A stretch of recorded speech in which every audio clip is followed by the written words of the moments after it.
Ooh. Didn't we just do this? Of course, we do it every ding-dong day.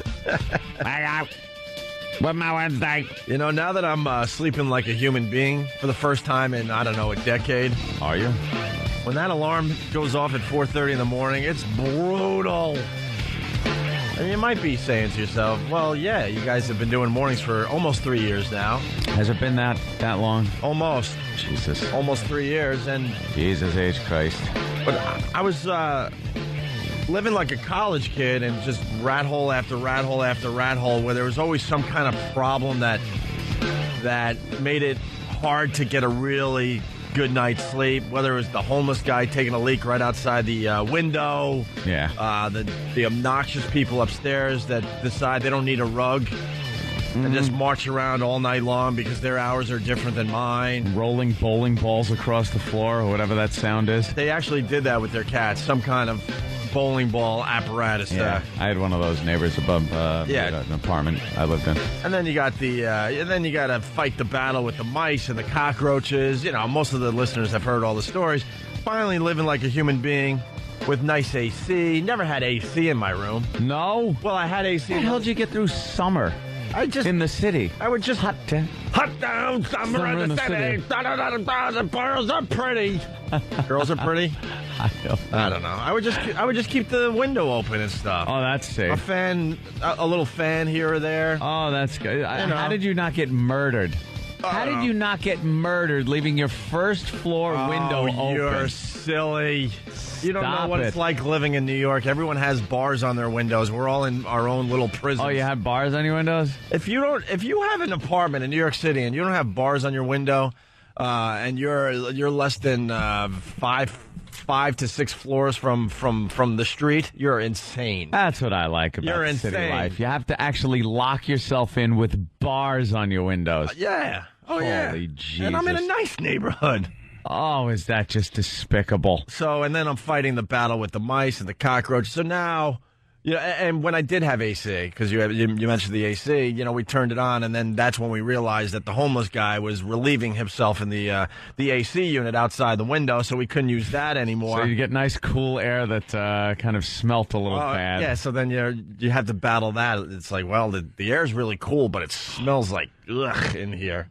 But now, living like a human being, got the nice AC, really quiet apartment, blah, blah, blah. So when that alarm goes off at 4:30, it's just hell on earth. It's brutal. I curse every day. That's hard to get out of that nice bed. What do you got one of those king-size beds that are about 6 feet off the floor? Yeah, and it's just like, I just sink into this damn thing.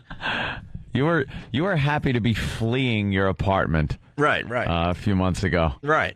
Hey, those stupid bars on the windows, can you open those from the inside? No. Now, what if there's a fire, you're stuck in the bedroom, and you got to get out that window? Are you just going to be going, help, help, through the bars, and people like, oh, sorry? I've thought about that, and I'm not that paranoid of a guy. For the most part, my last place, I'm like, wow, if there's a fire in here, there's only one way out.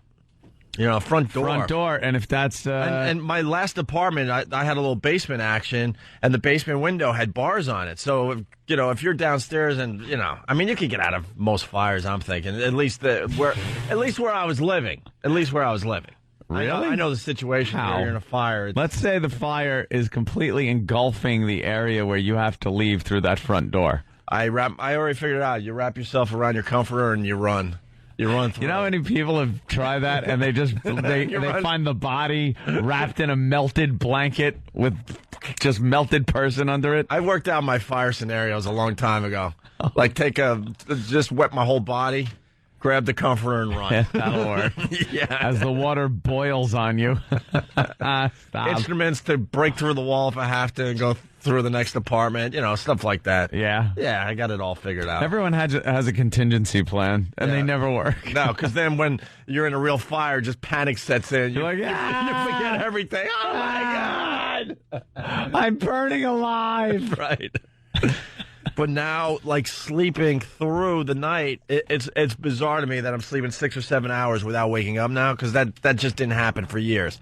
I would just keep an eye open all night long, like just a very light sleep, and now it's really a really deep sleep. The alarm goes off, and it's just like I just start cursing and yelling and screaming every morning. I got to start taping it. It's hilarious. Okay, it's rough hilarious, the stuff I'll just start saying, and I'm like, what are you saying? But you're not awake yet officially, so your mouth is just yap, yap, yap, yap, yap. Sit on the edge of the bed. Just, okay. Oh, I wish it was like that. Jeez, I can't even. Dude, I wish it was like that. I'm throwing fists in the air. I'm throwing stuff. I'm a maniac. That bad? I'm a maniac, and I know I'm doing it, but I can't stop myself because I'm not fully awake yet. And then by 5 o'clock, 5:10, I'm fine. And I'm happy to be alive. I'm happy to be doing radio with you. I'm happy to see Patrice's face. Everything's good. But when that alarm hits at 4:30, should just be happy that you opened your eyes that morning. Absolutely. And took a breath. Mm-hmm. And people are reminding me that I almost got murdered in Buffalo. So, yeah, I don't have to worry about that anymore. A rapist was checking me out once in Buffalo. Those long blonde locks. I swear to God. It's a classic story, but really fast. Living in Buffalo, another crap hole. It was a brownstone. And I never locked my door on the third floor because the double doors downstairs were always locked. Even though it was a bad neighborhood, I figured that was good enough. I'm just never a dummy. enough locked doors. And I saw some stories on the local news in Buffalo that there was some kind of rapist in the area. The rapist hit over here, over there, and the streets were some kind of rapist raping men. No, well, that's the beauty of this. So the streets where the rapist was doing his work were within range of where I was living, but nothing to be too concerned. Plus the fact, yes, Patrice, I'm a guy, and this particular rapist was going after women. Chicks. And one day, I was doing overnights. I walk back to the brownstone, and I see both doors wide open, propped open, and some dude is moving out of the brownstone. And I walked past him, not thinking anything about it. I went up to my third-story apartment and decided I needed to crash in the middle of the day. I was really, really tired.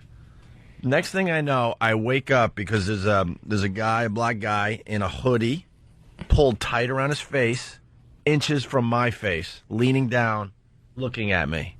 And back then, I had long hair. He thought you were beautiful. Wow. So he walked into the apartment. He saw me sleeping, saw the long hair. It was kind of down to my shoulders. Oh. And now he was checking to see if I was a girl or not. And he got this close to my face. I wake up.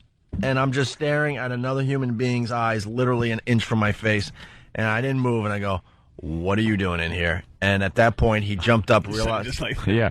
What are you doing? Oh, yeah. No, I try to stay as calm as possible. I didn't go into panic mode because I just opened my eyes and I was screwed. I was in a position where there was nothing I could do. And what he said, "Where's your vagina?" Yeah. What's wrong with here? What's wrong with here? He looks at me. Pull down the blanket. Why is your vagina so difficult to get? Realizes I'm not a woman, jumps up and runs out of the apartment. And my heart went immediately up to 150, 160 beats a minute. Easy. Did he say oops or anything to make you feel better? Yeah, oops. No, didn't say a word. My bad. I'm going to go look around for a chick, but if I don't find one, I'll be back. Right. And then he ran out of my apartment, and then at this point I was convinced he'd stolen my keys and my wallet because I always left it right near the door. To come back and do what? My wallet, there might have been a few bucks in there. I wasn't making much money back then, but there might have been something in there or something in the apartment. Actually, now that I think about it, I had nothing that this guy would have wanted. How'd you correlate this to that this guy was definitely the rapist? What if this was the black guy making a mistake, dude? Like where was the rape? This, you know what? I just let this story go by. Dude, I've told the story 4 or 5 times, and now you're calling me out on it. I never heard the story, but how do you completely refer this guy I have to just to assume. the rapist of Buffalo? I have to just assume it was him. What else was he doing looking at me an inch away from my face? Was that the description of the Buffalo rapist? Hoodie and the this and that?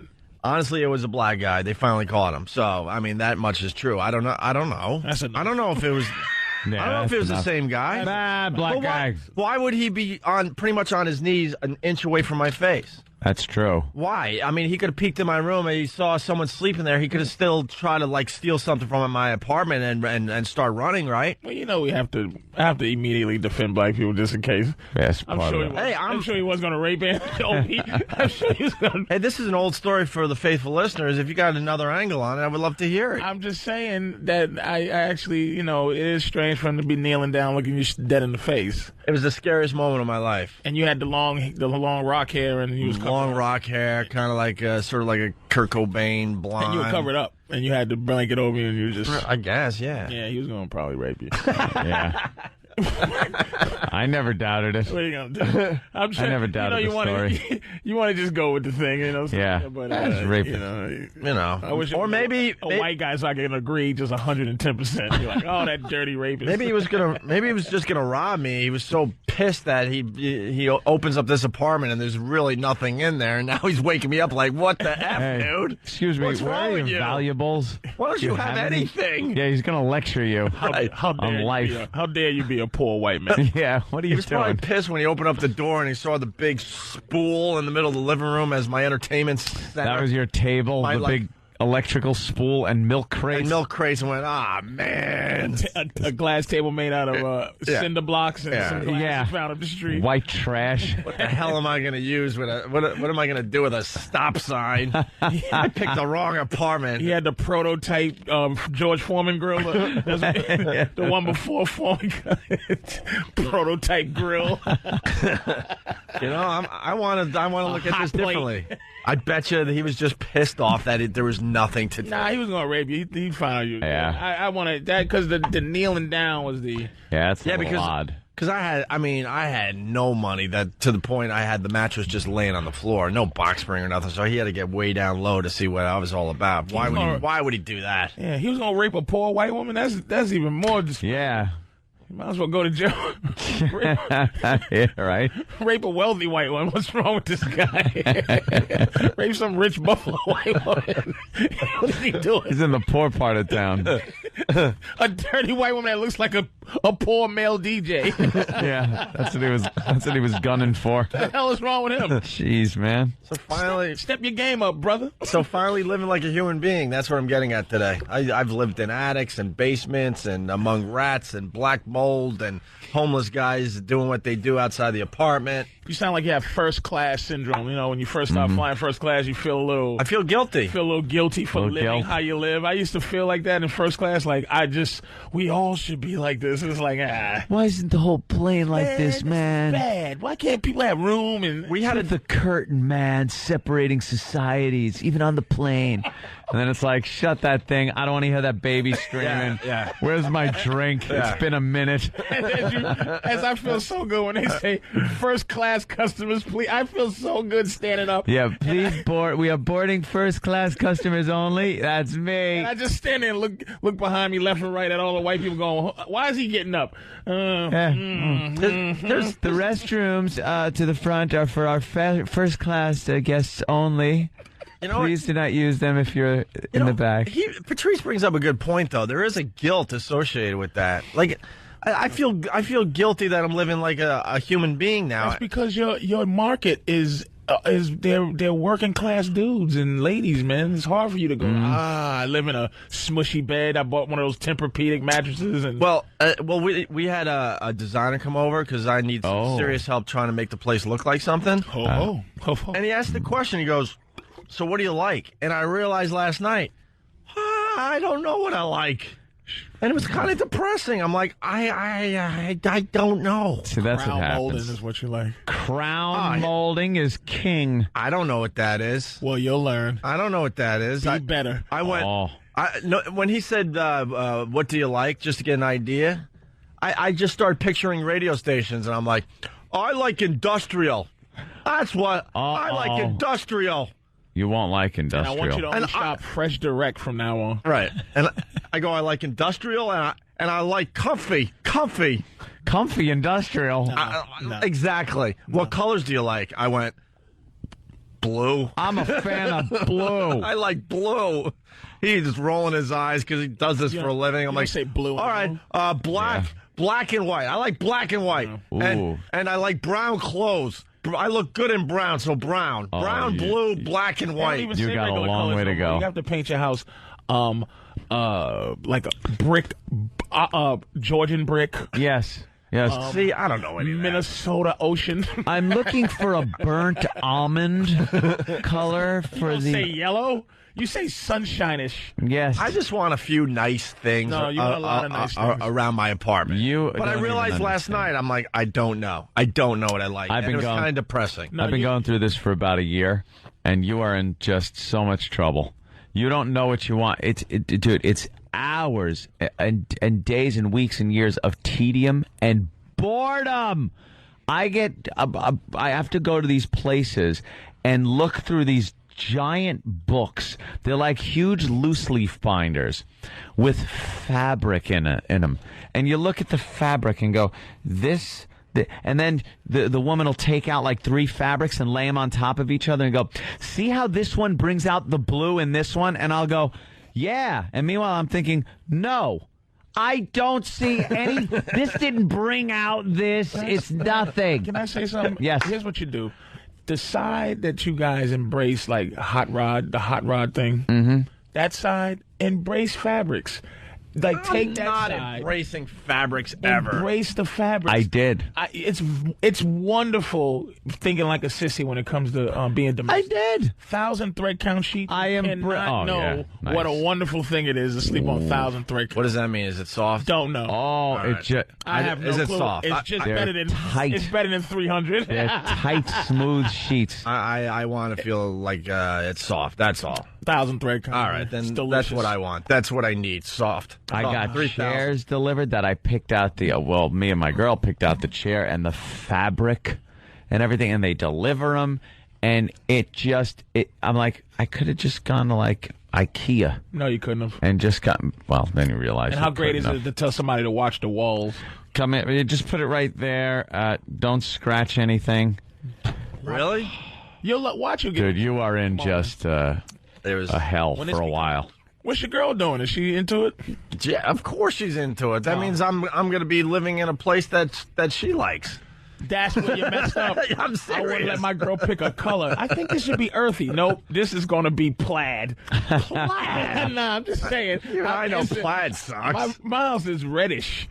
Reddish. I live in hell. Really? Is it I like got a lot of decadent reds. red All kind of reddish? Kevin from Connecticut, I have 7 count sheets. That's how I grew up, bro. I was embarrassed. My first 1,000, it was from Marshall's. Well, they just had an extra and it said 1,000 thread count. I'm like, what's the difference? So I go home in my little potato chip sheets that you got to drink milk to lay in. You got to sleep in these sheets. You got to drink water, and then it's like, and I got these 1,000 thread count. Pull them out, slide them, get in. It's almost like you immediately start dreaming about a better place. Really? Put yourself in some 1,000 thread counts. Yeah. I'm sorry. It's just you get introduced to something nice, a standard of living. It's like cable. It's like, oh, people are proud. I don't like talking to people who are proud to not have something. And it's like, oh, cable. Well, it's wonderful to have 4,000 channels. Of course it is. Imagine whether you having watch it or just not. 3. I remember the old days. Just 3. Click, click, Click and click. That was it. Click, click, 4, and 7, click. and then you have 5 and 11 here in New Oh, York. you got 5. Central AC. Everybody should live nice. All right, listen, we got to Yeah. take a break. We're getting a little late here, but Patrice O'Neill in studio today Yes. at the Oates Travel and Virus Comedy Show in Mansfield. Patrice was like educating me on this whole pit bull fighting thing. Oh, it's a big. So we should get into that. I hear next. it's big, Well, we'll I get don't know how big it is. widespread. we'll get into it next. Yeah. But, yeah. And we had Reverend Al Sharpton on O'Reilly last night talking about Michael Vick. Yeah. You know, talking about how he's innocent until he's proven guilty and all That's that convenient. all that fun stuff. That's convenient when it's a black guy. I would like to think that Imus was y'all make me a sick. bit It just innocent. is with Reverend Al. This. All right, we'll get into talk- it yeah, next. We'll get into it next. Reverend Al. It's Opie and Anthony. You're checking out the Opie and Anthony Show. It's Whip 'em Out Wednesday. Let's not forget about that. Of course not. We get Pet Shop Boys playing. It's the Bravery, actually. An honest mistake. It's an honest mistake. Oh, I know that song from a baseball game. Baseball game. One of the video games. Yeah. Oh, really? That's it's one of those songs in That's why the it was game? familiar to me. Yeah. Yeah, it's Whip 'em Out Wednesday. Of course. Let's give the big plug for Whip 'em Out Wednesday because, the show's gotten a bit gay. We'll be discussing that a little later this morning, but yesterday was much. The show's getting a little gay. For this side of the show, yesterday we were promoting Hot Rod. We had Andy Sandberg come in, and Steve and everyone thought it would be a great idea to have guys come in and rub Icy Hot and Ben Gay all over there, you know what. All over a very sensitive area. Hence, Hot Rod. And in the middle of this thing, I'm thinking to myself, where did we go wrong? Something is very, very wrong with this radio show. Yeah, it just took a turn for the worse. But you know what? I got to defend the show. We want to have hot chicks in here. We got a stripper pole. We want to do all sorts of things with hot chicks.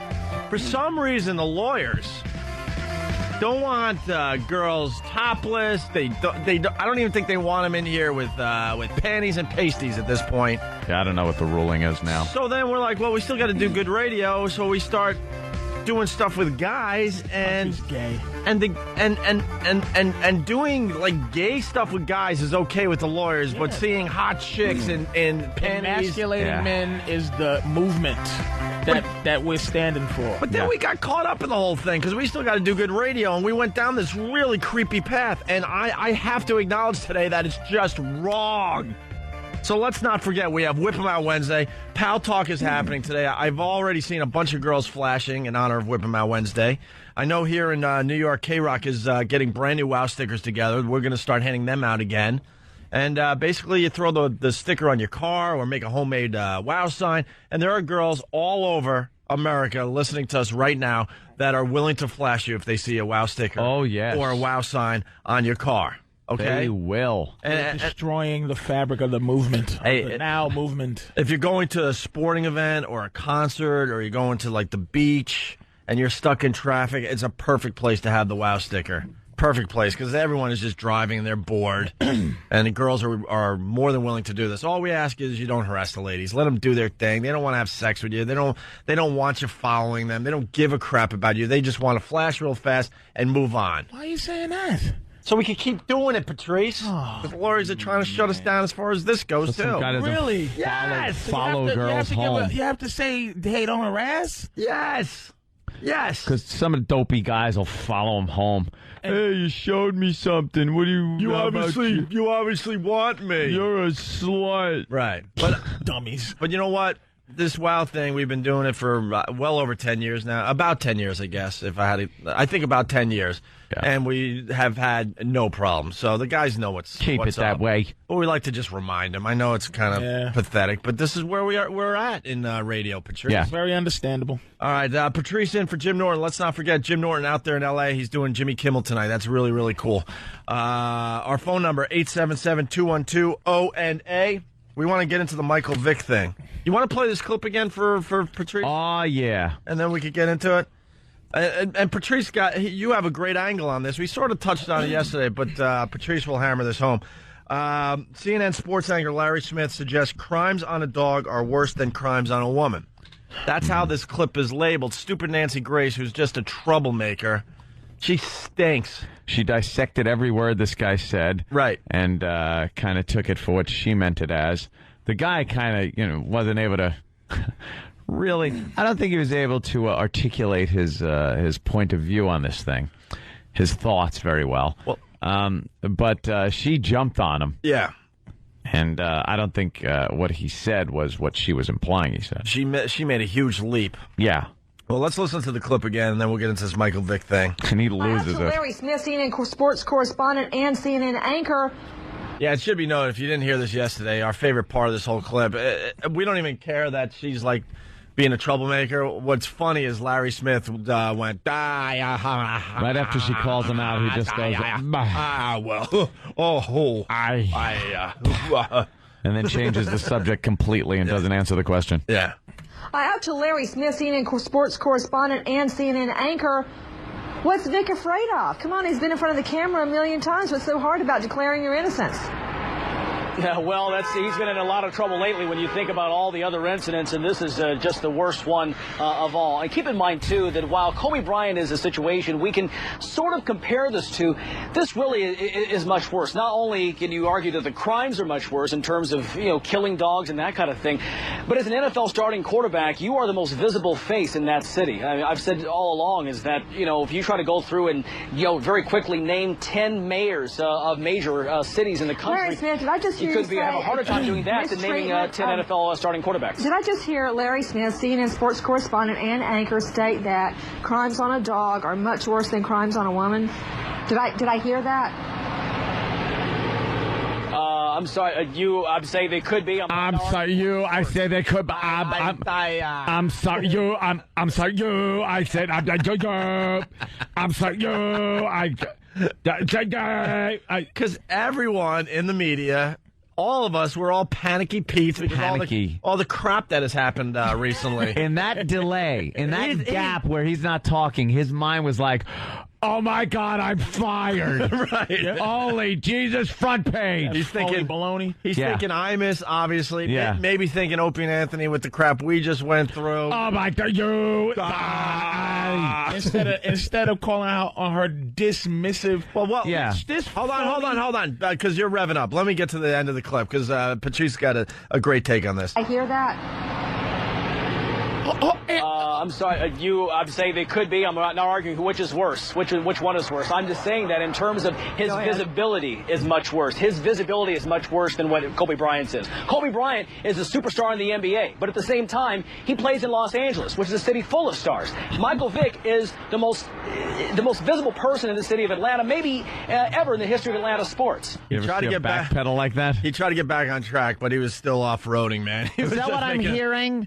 Is that what I'm hearing? Yeah. Excuse me, did I just hear, and she's got to say his name, where he works, Larry his Smith. address. Yeah. Larry Smith, who resides at 263.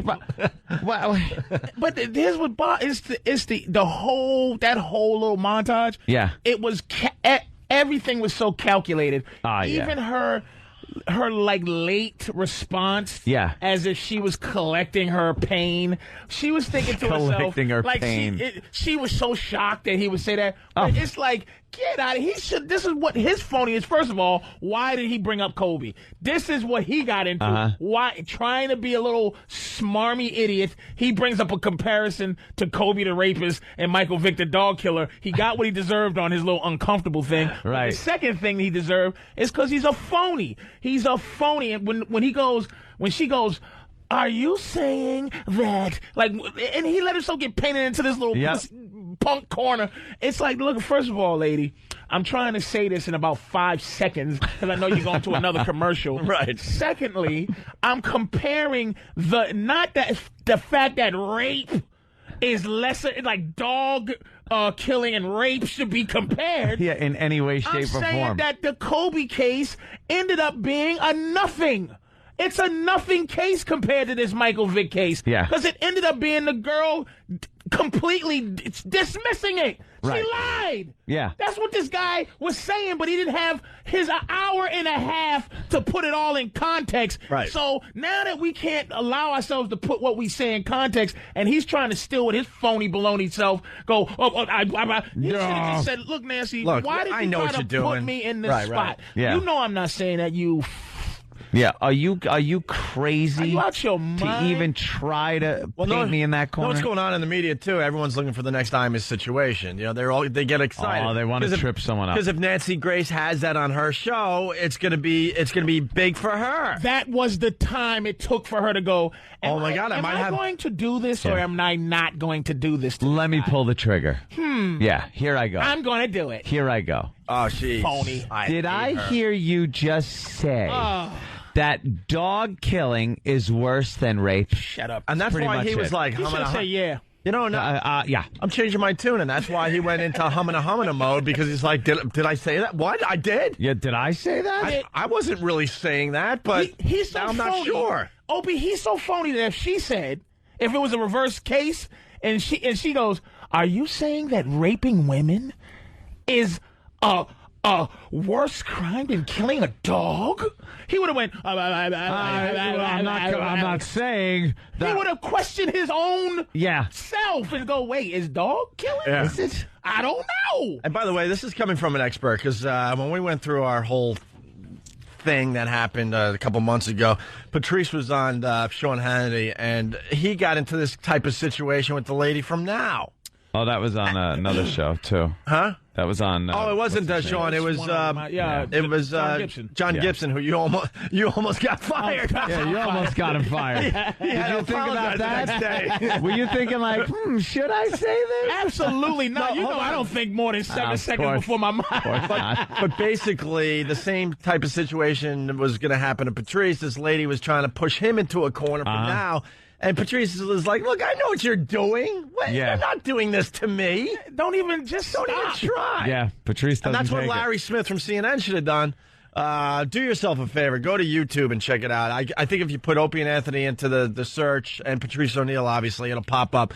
It's him on John Gibson. It's some of the funniest stuff I've seen on TV in a long time. Because then he's all of a sudden doing these just crazy sex jokes. Oh, yeah. That you can't do on radio anymore. And Now woman's losing her mind. It was She was laughing at some point. She was laughing, but that's the thing is you know what incident happened? It happened a while ago that media men almost had a manly comeback.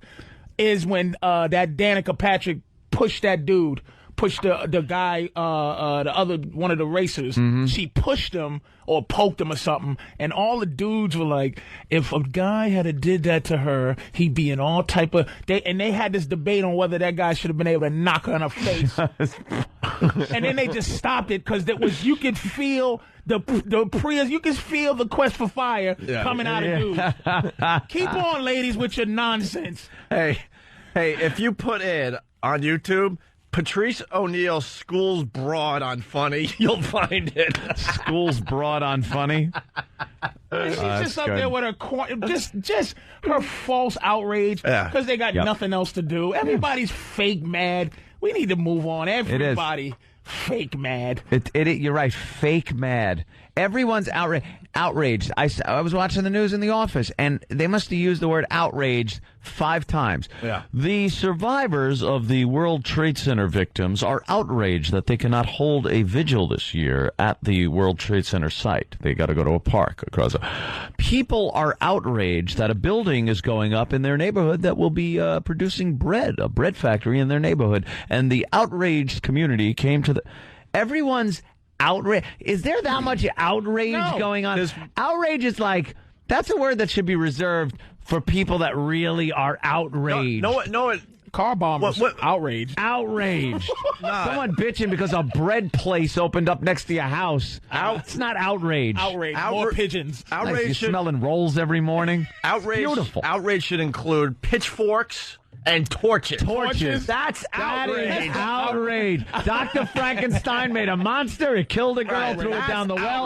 We are outraged. Not one dumb person in your neighborhood that has nothing else to do, so they're trying to get something going. It's not outrage. Somebody's poking you, and you have to go, That's outrage. They're outraged. They're outraged. Not 4 people in your community with homemade signs. Let's get them. Yeah. Outrage. Right. I still to this day don't understand. Somebody please explain to me the economics of why like a bunch of mad old ladies can stop Pepsi from doing what they like. If Pepsi supports a show that they don't like, Pepsi goes, "I'm going to pull out." Yeah. But why? How much more money does Pepsi need? Well, they can just go, "You know what? Shut up. Just shut up. How you going to boycott me? You're going not. to drink Pepsi at your meeting to boycott me. Yeah. Shut up. You know what? The shut up is coming. I truly believe. Smell it. I truly believe women don't know. This is what I hope for the shut up is coming. This is what I'm saying about black folks. This is what I've been saying about us. Same thing's going to happen to women. The people that you keep messing with.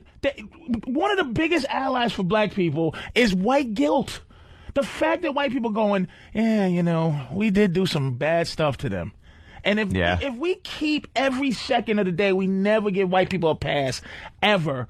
they're gonna go. This is. You know what? I'm done. I'm done with the guilt. I'm done with the guilt over the history. And the same thing with women. It's like women don't need to take their bras off to make statements, and women run the country right now because of the restraint of men. And you're not giving us any credit for the fact that we're not slapping you upside the head. We get no credit. Like, you think that's not a given thing? It used to be Quest for Fire. Just grabbed by the hair and that's it. We have social contract keeps us from doing certain things. And women just continue to put us in this little, this pokey spot. To where you go, look, you better get out of my face. Those pictures in your cubicle are offending me. So all of a sudden, in every office now, there's no more putting up little sexy pictures in the garages. Remember when you'd walk into a mechanic and he'd open up the top of his toolbox and it was nothing but nude pictures from Penthouse and Playboy?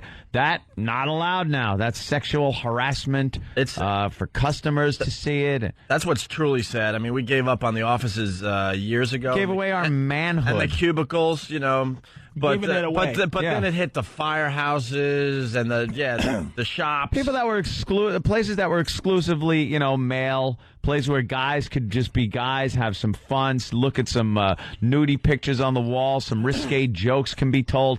And then it was like, oh, I want to join your club. There's no rule that says I can't join. And then they was like, you go to court, and then she joins, and then all of a sudden, no more fun. You can't have things on the wall. You can't tell off-color jokes. You can't do this, that. And then guys just go, oh. Well. I had a nasty argument with a woman officer, off-duty officer. And I said, look, miss, you know, she's like, I'm a cop. And we start talking. I said, let me say something to you. I don't think anybody should be a cop that can't arrest me if they wasn't if you weren't a cop, you couldn't arrest me. The only reason you can arrest me is because I'm letting you. So I think there should only be big giant cops who can arrest me if I don't want to be arrested. God, I've thought that many times. Because you could just, you know, a small Mexican lady telling me what to do. I've thought about that so many times. With a can of mace. Right. It's like, you know what? I'm going to get ready to chew you like bubble gum. Right. I'll give you 5 seconds to call 2 bigger Kenny cops to really arrest me. God, I've thought this exact thing. It's humiliating. You're only a cop because I am allowing you to be one right now. Somewhere in your brain, you have to go, all right, I'll let you arrest me. You have to comply with social contract. Right. If men just decided to go, look, I ain't letting women do nothing.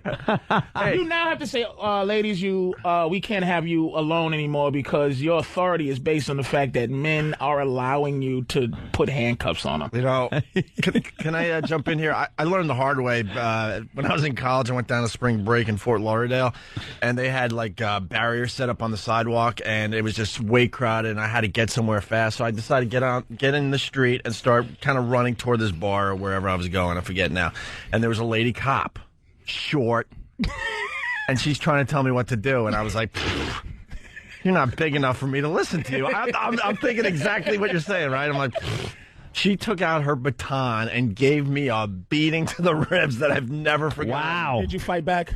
Oh, no, of course exactly. not. Of course Story not. is over. Of course not. She took a baton out, and you just bowled over because you said, comply. I can't fight a cop. I sort of learned a lesson that day because up to that point, I was just like Patrice. I'm like, unless you're bigger than me, I'm not listening to you. Don't say that I don't comply to women. I do comply. No, I understand. Contract. But you have to, subconsciously in your mind, you have to go, all right, I will allow you to arrest me now. Yes! Or I will allow you to give me a talking to. Why is that sexist? Why is that foul to say if some small woman, not even women, small white cops, little baby cops, who are in my face. Right. It's like you're a cop because I'm letting you be one. That's so true, man. All cops should be Kenny. Who can stop me if I'm on a rampage? There should be it should be just Club Soda Kenny clones all over the place. Just monsters that could just take you down. Just take you down, right? I am the law. A bunch of those dudes, street judges. It's like, but I'm not saying. But I'm just saying that's the thing. A lot we get this weird, comfortable thing where you get a little power, you start losing your mind and forget that can go the other direction. Well, it's also you're afraid of consequence. You're afraid of the consequence of assaulting an officer. Absolutely. That's it. Social contract. So that's what it is. But it's not even assaulting. Like, I want to just turn and walk away and run away. Like, stop. You can't catch me. I'm fastening you because Right. you're a girl. Right. You have all these things around your belt. Right. That's going to slow you up. Yeah, I don't want a confrontation because they're not bigger than me. I just want to not acknowledge that they're even in front of me trying to write me a ticket or something. And when they make their call, it's just going to be a bunch of big cops that can arrest you. Right. 10-4, there's a big dude that's having marriage. The 5 cars will 10-4, pull up. There's a guy treating me like a girl. Come on out. Giant cops will get out. Yeah. And bust your ass. Giant cops, I'm not saying a word. You ever see a state trooper? You ever get pulled by a state? Oh, yeah. You go, you know what? Yes, if this sir. No, dude sir. was in jeans Right away, sir. and a sweatshirt, you go, I'm just going to listen to him. Yeah. Without a Absolutely. siren. Oh, yeah. If You you got was on a that- BMX and said pull over, you go, wow, maybe I should. This dude looks like The he just- glasses, Yeah. that friggin' like cowboy hat almost, with yeah. the strap going around the back, crew cut. Oh, yeah. You're done. You're Not- done. Those guys, Not even a question. if they're not on the street in their car, they are working out at a gym. Yeah. Because they are giant human beings. Yep.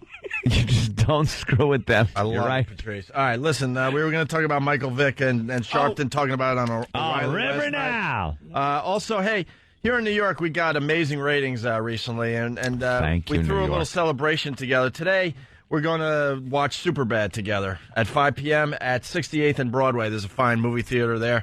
If you want to join us, you can call 212-833-5493 or email superbadmovie@yahoo.com. It's for the first 300 that show up. You get to see Superbad before it hits theaters everywhere. 5 o'clock today, 68th and Broadway, with a bunch of us from the Opie and Anthony Show.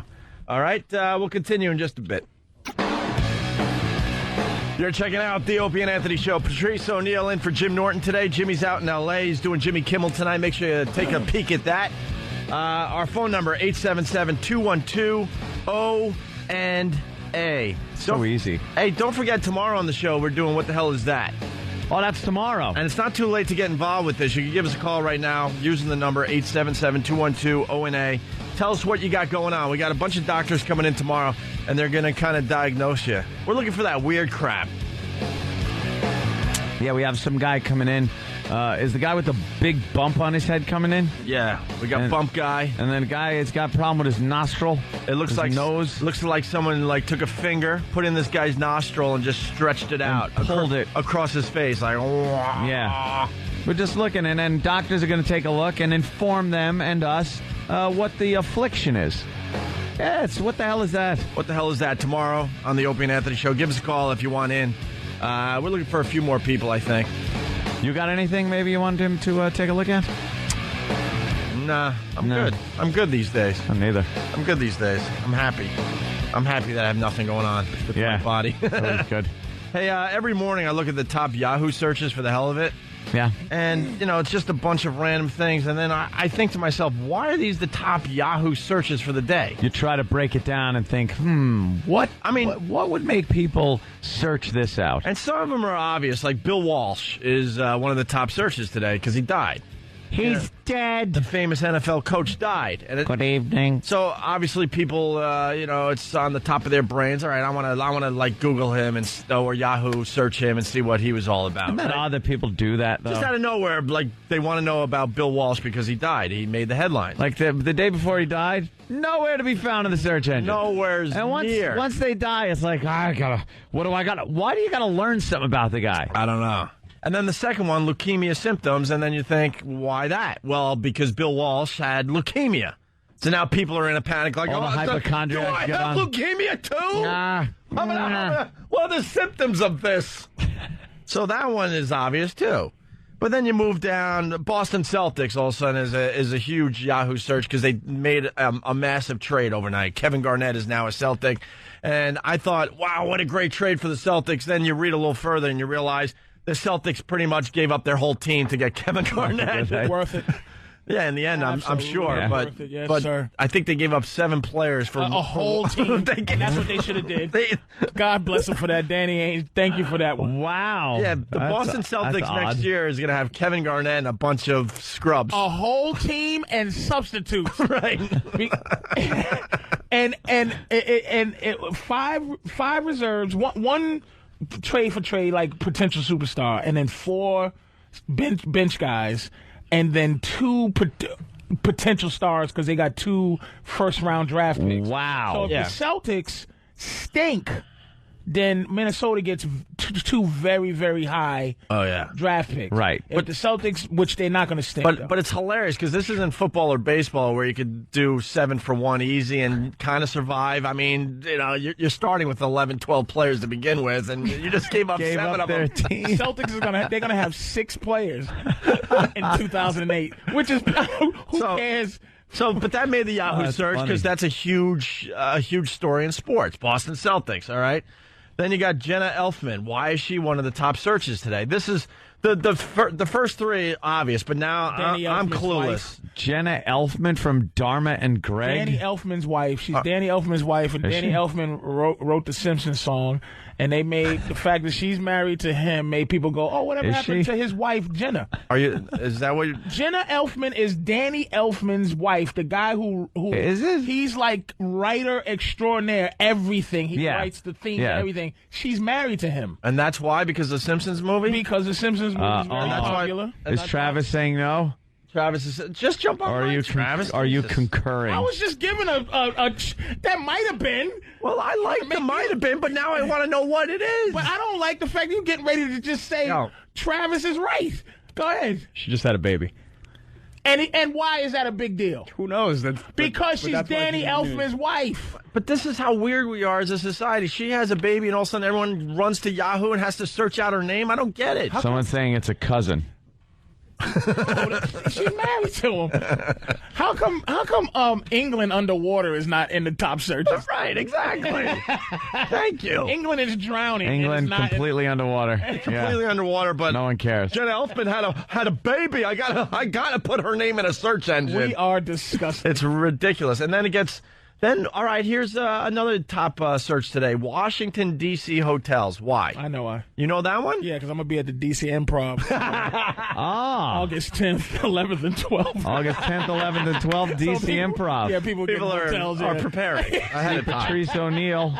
But why is Washington, D.C. hotels on the top search? Let me think. Because... And if someone has an answer to some of these, I appreciate a call. I'm sure it's going to be something got to do with politics. There's probably some thing going on. All right, what is the thing? Watergate. No, too late. All right, so that one we got to figure out why. Then Indiana Jones 4 is and that's easy. That's in the top Yahoo searches for today. And then this one, steak salad. I'm sure it was some report on beef and salad. Steak salad. Would an Oprah bring it up? I'm sure probably Oprah brought it up, right? Oprah brings it up. It's going to be top search. Oprah doesn't matter. Decided to tell everyone what she had for dinner last night, so now all the soccer moms need to eat some more steak salad. I don't know. Jill Nicolini's got a C-3PO dress on today. Yeah, you saw that? What the hell is that? I'm not digging it. How about this one? Shabba Ranks. Why is that a top Yahoo search I'm today? impressed that that's a top. Because all right, but why? Is very specific. He's probably because that means Whitey and White America jumped on this Shabba Ranks today. He might be making a maybe. I don't know. Because a lot of reggae stars say a lot of things about gay people. Sometimes maybe he said maybe there was some kind of big thing and all the gay for white guys. people to care. It has to be negative. All right, and rounding out the it has to be negative. Gotta be. Well, we need the answer to some of these, and then rounding up the top searches today, you got Meals on Wheels. Out of nowhere, people need to know about Meals on Wheels. And birthday e-cards. These are the top searches today. E-cards. And most of these we can figure, not most of these, we can figure out half of these. The other half, I want to know why all of a sudden America decided they needed to search out these things. There's nothing about presidential candidates or right the Iraq war or England drowning or right talks with Iran or no. This is it. This is what we need to know today. This is what we're searching out today. All right, Sharpton on O'Reilly. Michael Vick. So, by the way, we never asked you, is this worse than rape, what Michael Vick did? You know what? The drowning of dogs. The hanging of dogs. I'm going to be personally responsible for what I'm getting ready to say. Uh-huh. It bothers me more, the abuse of animals, than if I hear two stories, a rape story and someone hanging a dog story, and I feel worse for the dog. You're not alone. I'm going to say that. You're not alone. We brought this up yesterday. As far as the Kobe story goes and the Michael Vick story, this is more disturbing to people. This story is more talked about. Like, people are really passionate about it. Maybe not as talked about, but they're more passionate about, did you hear what he did? Like, everyone's chitter-chattering about, they hung the dog, they slit its throat, they did this. People are more, like, passionate about their anger than they were with Kobe. My thing is that people don't take into account. I know there's like a society pressure or whatever. What's the word when the most people agree with something or whatever, the right thing to say. I don't know. But people don't take into account how you feel. Mm-hmm. Now, I'm not saying it is better or it ain't. I'm not saying it. I'm saying that when I hear two stories, the Central Park jogger rape case doesn't hit me as much as if somebody kicked a puppy across the street. No, that got me pretty mad. But it's saying it's just what it does to you. Yeah. You know, that's what it did to you. I mean, animal cruelty things hit me in a funny nerve. Yeah. It just hit me. I don't like the animal cruelty. Well, the outrage is unbelievable on this case. The people just hanging out outside the court. Pissed. They are pissed. I was thinking about the animals versus human thing. And we do it here on this show, especially Anthony. Yeah, local news, they show little kittens. Anthony can't get enough of the little kid. I fall apart. He falls with that big forehead. They got giant heads and little faces. They're adorable. Now watch this. Cute little kid on the same channel. Snot-nosed little booger wipers. And I think a lot of people are the same way. You see a cute pet, it's all, but a cute baby, you don't get the same reaction. If I'm out and a kid is ruining my night at dinner because his parents are stupid and let him run around, I would have no problem, if I wouldn't be arrested, reaching over and slapping him in his little face. But if like there's a little kitten going, meow, meow, meow, I would give him a little bowl of milk. I felt more for the little kittens that was stuck in the drain pipe. Right. Worse than I felt for little baby Jessica. Yeah. Stuck in a drain pipe. It was sad, course. But I'm like, kittens. The kittens. I think people care more about their animals than other human beings. They do. I do. I really. Absolutely. Yeah, I'm sorry. I mean, but I just feel how I feel. Yeah. It's not like you can't judge that. No. It's just how you feel. How's somebody going to judge that on you? It's just how you feel. Are you saying? No. Yeah. I just don't judge me on that. Me and Bobby and we was arguing about that all night. Like, well, all animals. What about deer hunting? And I said, yeah, all of it is kind of messed up to me. But I know China, they eat dogs, but I don't like them for doing that. Like, I don't like that they eat dogs. How can you eat our pets? It's a bit creepy. Dogs they love you. A lot of people to feed over there, my friend. Hey, let's see. A lot of people. Let's see what Reverend Al has to say about this Michael Vick nonsense. By the way, one of the searches, the Washington, D.C. hotels, the answer is simple. They're having a marathon. The Marine Corps marathon is this weekend or coming up soon. Cool. So people are getting their hotels together. Look at the baby zebra. Look. Going for a walk at the beach. Yeah, that's what a zebra wants to be doing. Isn't it cute? And you know what I'm mad at? That this woman is pulling it. Yeah. The zebra kind of doesn't want to go. He's making that, I don't want to go. I'm like, pulling back. Trample that lady that's pulling. Yeah. That's how I feel about it. Yeah. That's how I feel about it. Step on her. I laugh when a bear attacks a kid or a homeowner because so great. I love those stories because the bear is just doing what it's supposed to be doing and we're building into their environment. So I laugh. I laugh. Feel wonderful. Shark attacks. Elephant tramples a family at the zoo for poking it. Yeah. Yep. When an elephant just kind of instinctively realizes I'm better than all of you. I'm gonna stomp and kill you. I've been listening to this idiot, and then he just takes a tusk and wings him 25 feet in the air. No, what pisses me off about that though, like a stupid family from Arkansas is poking at the bear. Bear gets a hold of the kid or And then they have to shoot the bear because they think the bear's crazy now, or the animal's crazy in this situation. I hate tasted blood. All he was doing what it's supposed to do if you poke at it. I didn't know you had such great feelings towards animals there, my friend. For the most part, yeah. I don't think humans are much more important than animals in general. I just don't. I don't think under the eyes, under the eyes of whatever you believe in, God. I really think it's not that much different. We're the same bug. We really are crawling around on this rock. We just think. That's it. Yeah. We just think we're better. We think different. We're just not that important. I was thinking about it the other day. Wow, we get to play video games and go to some mundane job. We're supposed to be more important than a bear. We got good minds for figuring stuff, and we got thumbs. Yeah, that's pretty much what gives us, carte blanche here on this planet. But I wonder what that means in God's eyes. He's probably looking like anything. Oh, dude, stop. That's lucky nothing. With thumbs, yeah. Yeah, we got real lucky with thumbs. Right. Got lucky to have thumbs. Thumbs. All right, here's. Is this worth I never even thought about that thumbs? That's what makes us special. That makes us special. We got quick clips. I don't know if it's worth it. We'll try it. Reverend Al, we definitely want to play. On Bill O'Reilly. Here we go. Do you think the NAACP was wise to stick up for Michael Vick? I think that I said originally I'm absolutely against dogfighting, but this man is innocent until proven guilty, Bill. And I think that the NAACP was right to say that, wait a minute, let's have the same balance here that we have when anybody else is accused. This man has not been convicted. He's already lost his job. He's lost a lot. Oh, he's lost his job. Like Don Imus. Why I watch this? Why does that make white people so mad? I'll tell you why. Because innocent until proven guilty.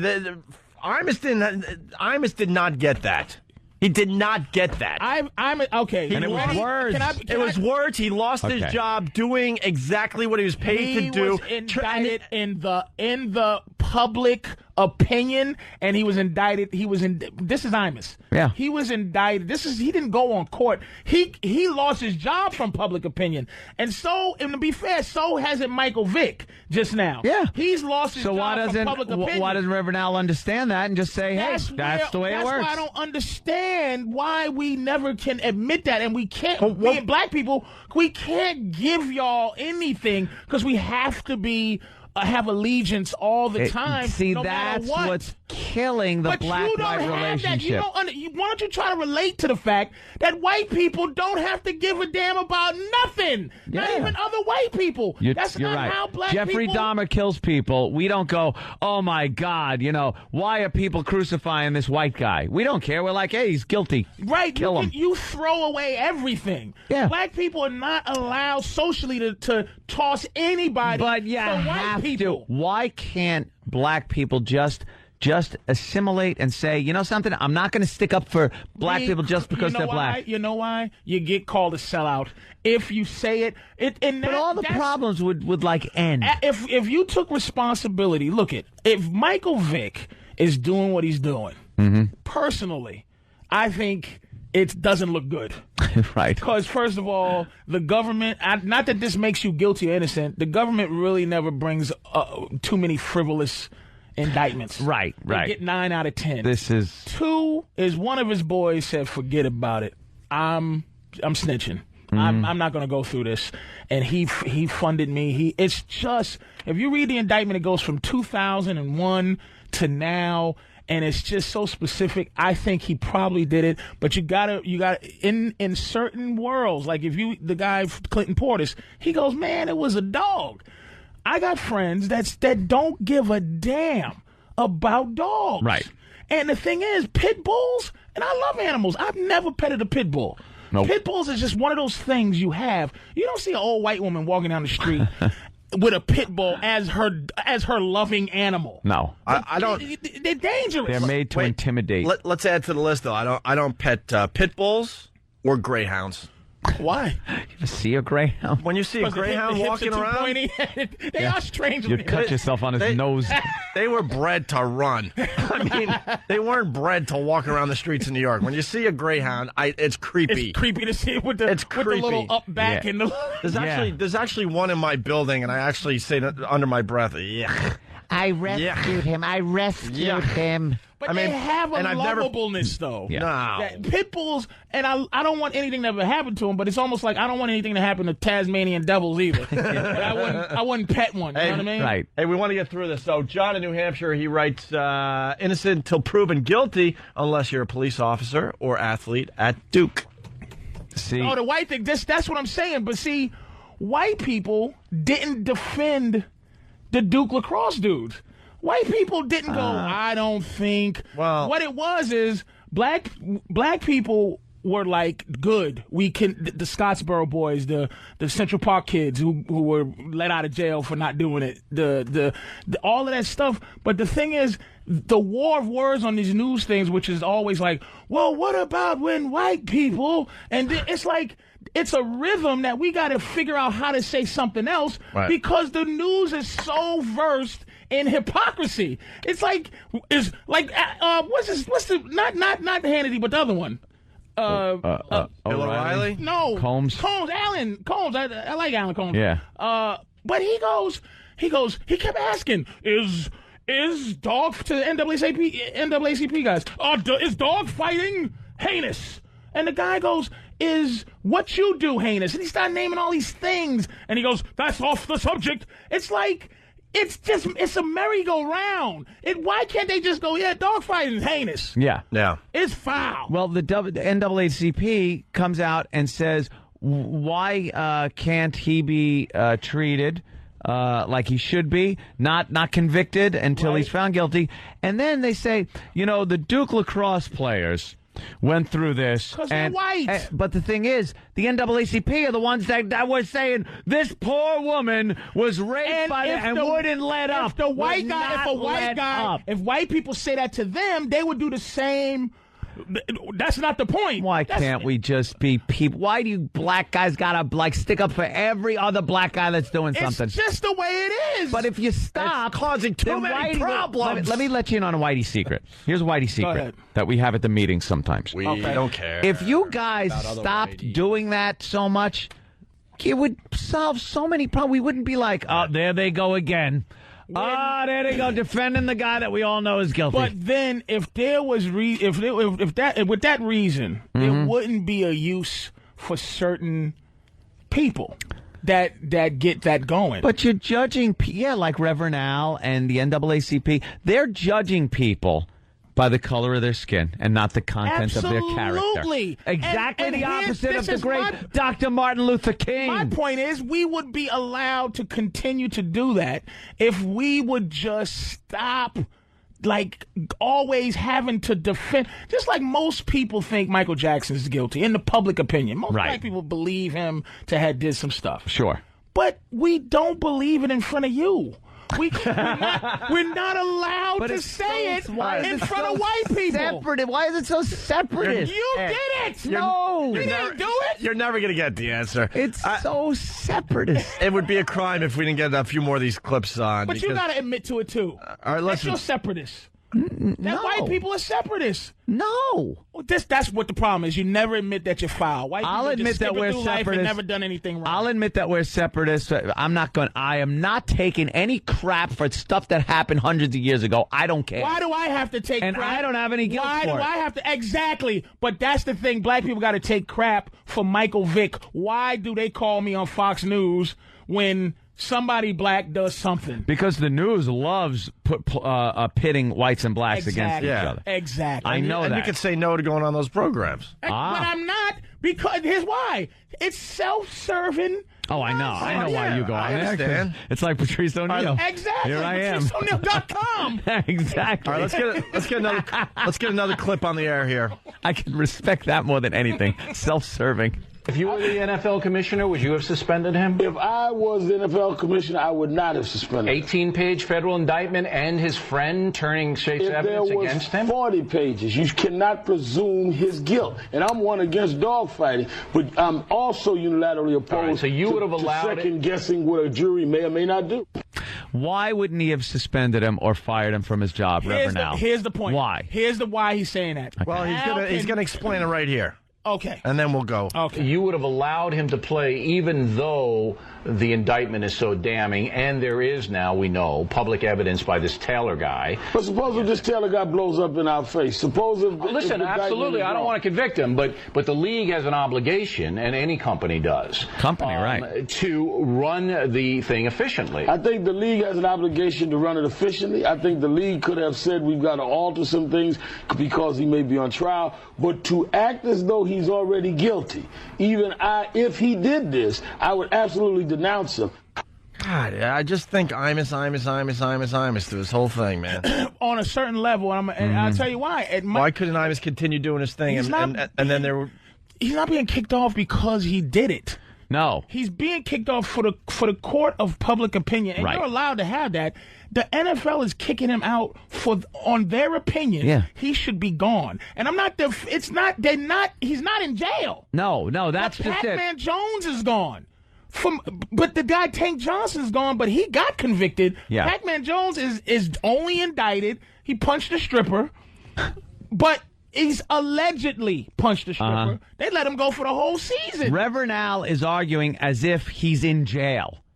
He's not in jail. They haven't convicted him. They fired him from his job because I think you should it's be a able company. to play, by the way. Oh, but here's the Al Sharpton argument. I'll tell you what the argument is that Imus said what he said. Yeah.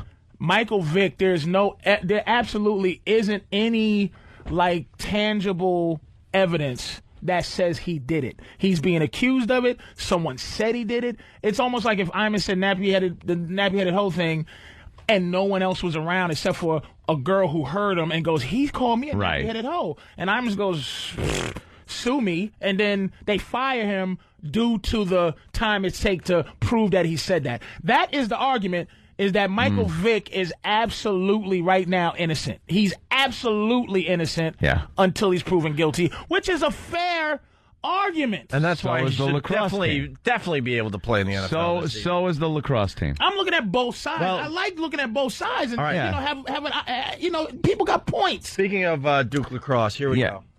When you have a situation where the NAACP speaks out in defense of Michael Vick, but didn't say a word in the rape case in Duke, they said a word. Not a word, even after it came out that there wasn't any evidence.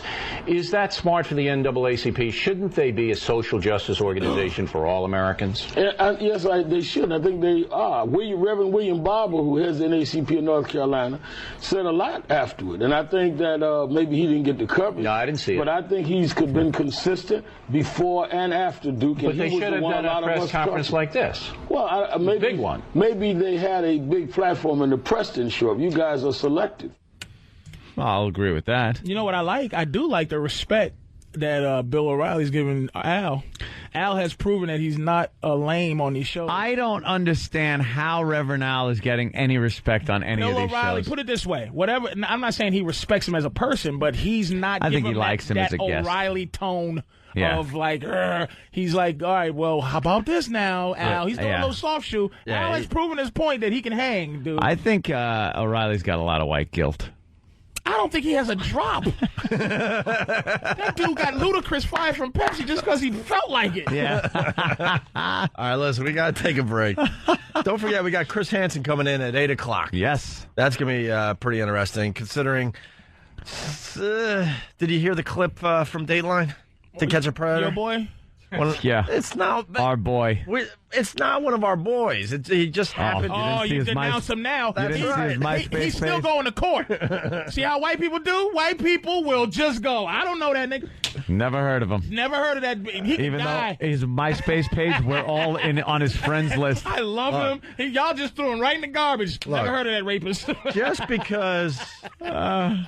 because he said that he heard Chris Hansen on the Opie and Anthony show doesn't mean he's an actual fan of the Opie and Anthony show. Black people would defend this man. Oh, yeah. If he was a black guy, we would go, you can't just do that. Can't Look do how that. Black people will well, we got to learn from the black man throw because you in the garbage. I don't think he's a faithful listener. No I would like to talk to this guy and see how many hours a week he listens. No. White loyalty does not exist. We're talking about this clip right here. I want you to just keep your hands right where I can see them, okay? And I want you to sit right down there. No, keep your hands right where I can see them. Is that a wild sticker? What is this right here? Some pot. Some pot. And what was your plan tonight? Want to come down, talk to her? Talk to her. You're Chris Hansen? I am. Have you seen the show? You have seen it? I thought you were real funny on Opie and Anthony. Oh, you listened to me on Opie and Anthony?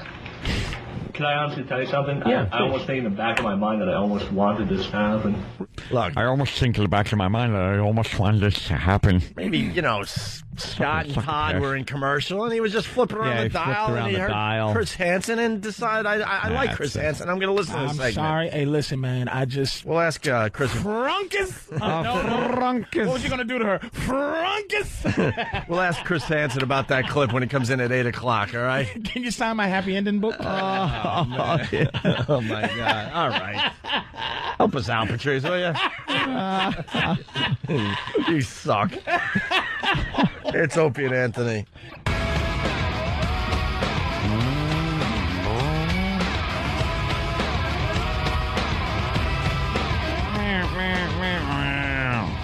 Hi. Welcome back to the Opie and Anthony Show. I heard that song before. What is this song? This is Rob Zombie. New Halloween. Cannot wait. Is Rob Zombie's Halloween? Nobody's interested? It'll probably be disappointing. Oh, I hope not. I hope not either. Looks great. The anticipation for some of these movies, and then they come out and you're like, ugh. Transformers lived up to everything, though. Did it? Didn't see it yet. Transformers. There was times in that movie where I started to tear up. Really? Absolutely. The nostalgia of that movie. When Optimus Prime came rolling down the street, I said, boy, a better life. That was a better time for me. A better time. After school, watching Optimus Prime save the world. When that part in that movie happened, boy, that movie got me going. Yeah. That got me. That was a great movie. I love that movie. I just don't go to the movies as much anymore. Nothing interests me out there. Go see the Transformers, man. All right, I'll go see that. Yeah. What about I now pronounce you Chuck and Larry? I'm not going to see that. God, who would see that? Slapsticky. What about the Black Caddyshack? Who's your caddy? I'm not going to see that nonsense either. All right, very good. But you know who's silly white boys that make me laugh? Broken Lizard. Oh, yeah. Beer Fest. Yeah, that was funny. Had me in tears. I liked Beer Fest. Oh, God, Broken Lizard. And Super Troopers was very, very funny. They're funny dudes, I like that. Yeah. Mm-hmm. Hey, OJ, we got some good OJ. OJ. We were listening to this in the office before the show. It made us laugh. It's on, mn1.com. It's an interview with O.J. Simpson, and then we get some prank calls coming in. Oh, they were taking callers? Were they stupid? Were they stupid? They have OJ there for an interview, and they take callers? First of all, there wouldn't be time for callers. There'd be... if I was interviewing OJ, it would be the entire time. If I had an hour to interview OJ, it would be 1 hour of me asking him everything about that night. That's it. I wouldn't have time to plunk one button down and listen to some dope ask him a question. OJ, so did you do it? Click. That's one of those things you don't need callers. You just go with it. You just go. Now, about the limousine, the delay between the time that you actually answered the limo after he was beeping, what were you doing during that period of time? Right. And then you just, I want to know everything from his mouth. Isn't this a man that has been... His life has been destroyed from the court of public opinion. He's still having a good time. He's having a great time. But I'm saying he's done. The court of public opinion has officially made him court of white public opinion. He's guilty. Black guys still think he's innocent. Nah, we never thought he was innocent. Earl Douglas thinks he's innocent. Earl's an idiot, but I don't think Earl thinks he's innocent. I think Earl is like he didn't. You know what it is? Another thing, another secret is that we just need white people to do two things: admit one, that you're white and you do white things and you've done bad white things, and we just want some kind of apology. No, there's no apology. It's over. But you take if you're not specific, this is the problem. Mm-hmm. You're not specific. I like these little black-white summits we have. No kidding. It's like Patrice is so Patrice, and I'm so white. I'm so me. You're a white guy. Yeah. And you're a white guy. Yeah. You don't take your specific whatever you are in the past. Right. I'm a black guy. Yeah. I take black. We take a color. Yeah. And we versus each other, whatever, on the fact that we are a color. So if you're going to take the color that I hate, you have to take the hatred that I have for the color, because there's a vagueness. So the vagueness is this. Like I said, Jews had Hitler. They had somebody. Black people don't. We have a color. And wasn't even a crime. Like, slavery wasn't even a crime. We just lived with the people that did bad things to us. And it's a color. Legal. And you love to be in the color. So just as your color, say, dude, we're sorry for that, what we did. Because we want to be friends. We want to stop living like this.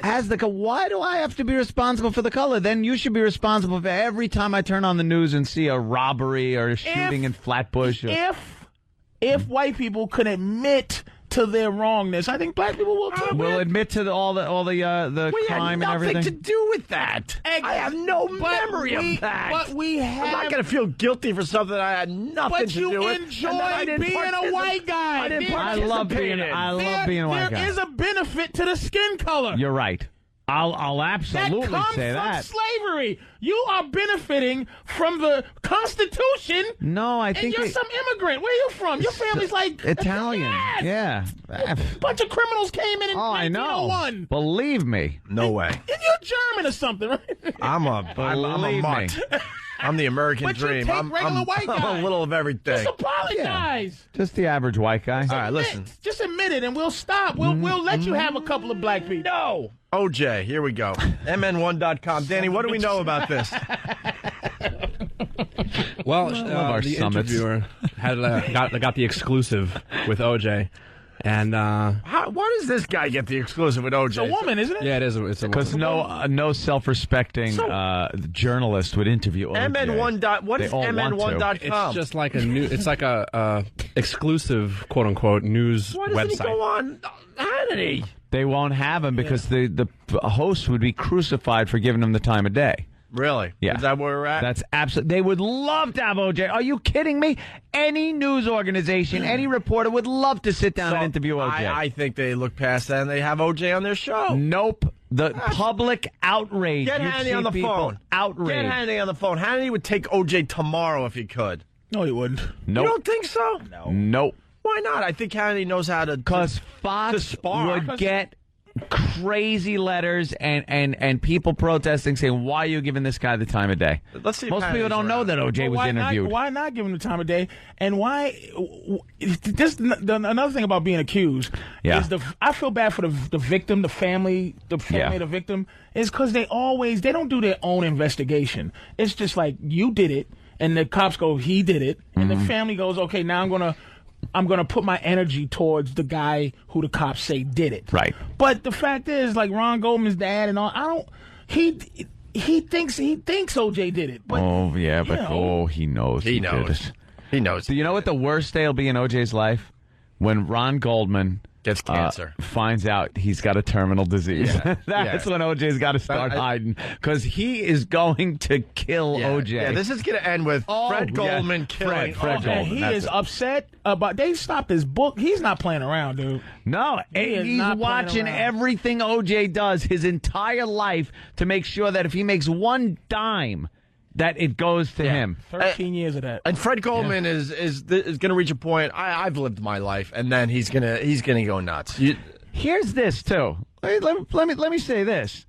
If OJ would have fessed up to it back then and said he was enraged at this, guy doing this, and I just went crazy, I went over the house to do this and killed them, he'd probably be out of prison right now.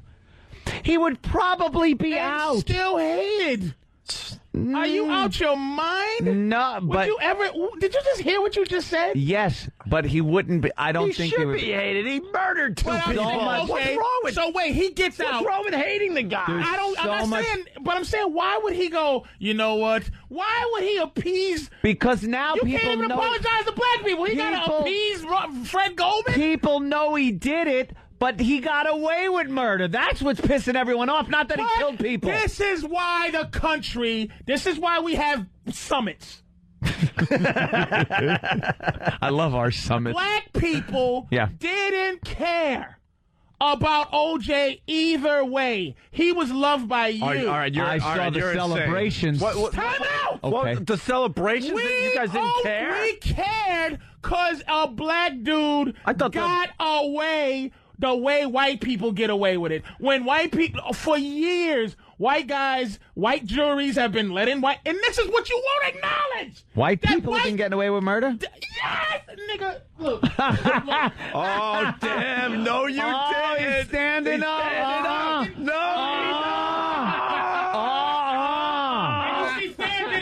Oh, boy, now he's cursing. He's standing up. Who are you going to take out first? Who are you going to take out first? Why? Who are you going to take out first? Where's Kenny? Because I feel comfortable fighting Kenny right now. That's how mad I am. How dare you say that? Name one. Dude, Name one. Spike Lee did a whole film. Listen, let me tell you something. This is how wonderful white people are. Okay. 85-year-old white men are going to jail now for blowing up buildings when they went to court.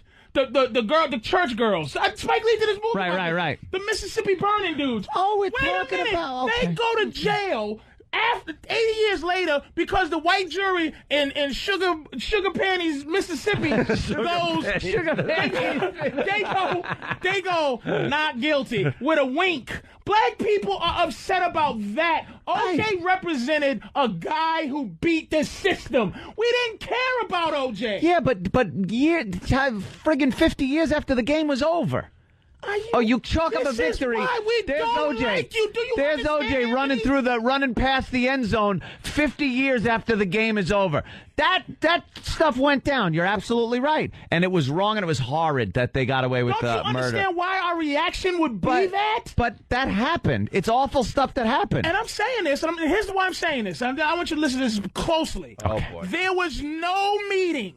Black people did not call each other and go, ready, black folks, here's how you're going to react. It was a natural reaction, and I reacted that way not because, OJ. I reacted that way because, he beat the lynching. He beat that. The Jews got him. And it wasn't about him. It was about his money. It was about he got away with murder. Yeah, but that was, white people do it all the time. But that wasn't a black-white thing. That was a money thing. How come they don't bring to justice? Okay. I see lynching pictures with people in it like... Why don't they bring where they're posing in front of the lynching? Here's a nigga, and why don't they find out all the people who was in the lynching picture taking photos of the hanging black man? Do you understand why we're mad at you? You're right. All right, listen. I understand that. Don't do to change the subject. Listen, Opie. You know something? I'm getting the tranquilizer. Patrice, I understand that. That's why we were happy. We can care less about You made me understand. Wow. That's it. All right. You made me understand that. All right, let's now just have fun. Can we agree to have a little fun with OJ? Yes. They're interviewing OJ. I don't give a damn about OJ. That big-headed. And then he got a waterhead. Go back to that website, by the way. I don't care about waterhead, OJ. So this Kate Delaney from MN1.com. We don't even know where this freaking thing is. Gets the exclusive interview with OJ, and a bunch of prank callers got through. Just messing with her interview with OJ. Right? Is that a good enough setup there, Danny? That's perfect. All right. We were laughing pretty good at this. Listen in. Guys, let's go to Kevin, I believe, in New Jersey. Kevin, what's your question for OJ? Kevin, what's your question for OJ? Hi, good show, dude. My kid Chris was wondering, do you think it was a bigger feat to break 2,000 yards in one season or slice 2 necks in one night? I'm having a little trouble, Kevin, hearing you. Yeah. By the way, I didn't hear that last part about the throats. Yeah, let's start by acknowledging Kid Chris, obviously on WYSP in Philly. Kid Chris. Who did some brilliant OJ prank calls. OJ can get out of anything. I didn't hear that. What? There's something wrong with my headphones. He heard that. And Juice is white trained. Oh, yeah. Juice is a white guy. Yeah. He's trained. He has a black belt in that. He was a black belt in white. Me? What happened? What? My headphones. My headphones. I can't hear you. He is brilliant. I'll give him that. And has a beautiful white girlfriend. Oh, of course, another blonde girl. This guy walks around just oblivious to everything. He's still living his life like nothing changed. Yeah. These white parents are like, he gonna kill you. No, he ain't. The only difference is that the golf course has got a few more bumps on him. That's about it. He's still playing golf. Maybe the balls bounce a little differently because they don't take care of the golf course as well as he used to play. Dude, he goes to restaurants and people will yell out, "Murderer, you're a murderer!" And he stops, smiles, "Hey, how you doing?" He waves like they're going, "OJ, I love you" in the Hertz commercial. Right. OJ thinks it's 1978. It's just amazing. Yeah, I know. Hey, that's the best. He doesn't hear it. He doesn't hear nothing. It's the best part. OJ, you're a killer. You're a murderer. You should burn in hell. How you doing? You want my autograph? That's OJ. Just go and eat. Just go and eat. You murderer. I don't use salt. That give you a high blood pressure. No. Just having dinner with my girlfriend. Looks just like the one I killed. You never saw acting like this when he was doing the Hertz commercials or the police. There he is running through the airport. The police academy movies or whatever. The what was it called? The Police Squad. Police Squad movies. No, he fooled you. Naked Gun. Naked Gun. Naked Gun from the files of Police Squad. You didn't see acting like that when he was doing Naked Gun. He fooled everybody. Here's more prank callers getting into the OJ. There's OJ running through the airport. I got to get to Chicago to cut my finger on an ashtray. All right, we got to move through this because we got Chris Hansen, big star, waiting in the green room from To Catch a Predator. All right, Alex is listening to us in Ohio. Hey, Alex. Yes. Hey, Alex. Hey, how you doing? Not bad. Juice, can you hear me, Juice? Yes, I can hear you, buddy. Yeah, remember when you played for the 49ers? Yeah. Yeah, did you kill Bill Walsh? This is Steve. Steve. How you doing? Not too bad, Steve. It was reported back during the famous chase, that went on in '94. Yes. It was reported on CBS 3 here in Philadelphia that by Larry Menti that you were squeezing your helmet. That I was what? I was what? Hey, for everyone in Philly, you better listen to Kid Chris today on WISP. I have a feeling that this is all. Oh, yeah. I was what? I can't hear you again. Let's continue with the interview. Ask me about my Heisman trophy. Right. He's just hoping a Heisman question comes up. Did you kill Bill Walsh? That was genius. Remember when you played for the 49ers? Did you kill Bill Walsh? That was genius. For a second, he might have been thinking, oh, good, a football question. Right. No. No. And he is the greatest runner of all time, by the way. Oh, of course he is. Oh, he was beautiful to watch. What about James? James who? Brown. James Brown? Jim Brown? Jim Brown. Jim Brown? Jim Brown was fantastic. Best football player ever lived, but Juice is just beautiful. Watch him. All right, here we go. One more. Hey, how are you doing? Not bad, Brett. Hey, OJ, I had a question for you. With everything that Michael Vick has been going through and being indicted, I was just wondering if you wanted to meet me on the Jersey Shore to do there we go. You're going to get jokers, but that's the great thing. It's well, wide open. no, I don't mind. I mean, yeah. People can say what if it's negative or what, as long as they're serious about the question they're asking. It's easier to tell a joke, but it don't bother me. It don't bother me. I don't mind joking about me killing people. Kill Bill Walsh is just one of the greatest things I've ever heard. What was cut off, though, about the Jersey Shore? I don't know. What was the line? Should have let him go. Should have let him go. Freaking OJ. I can listen to OJ every single day.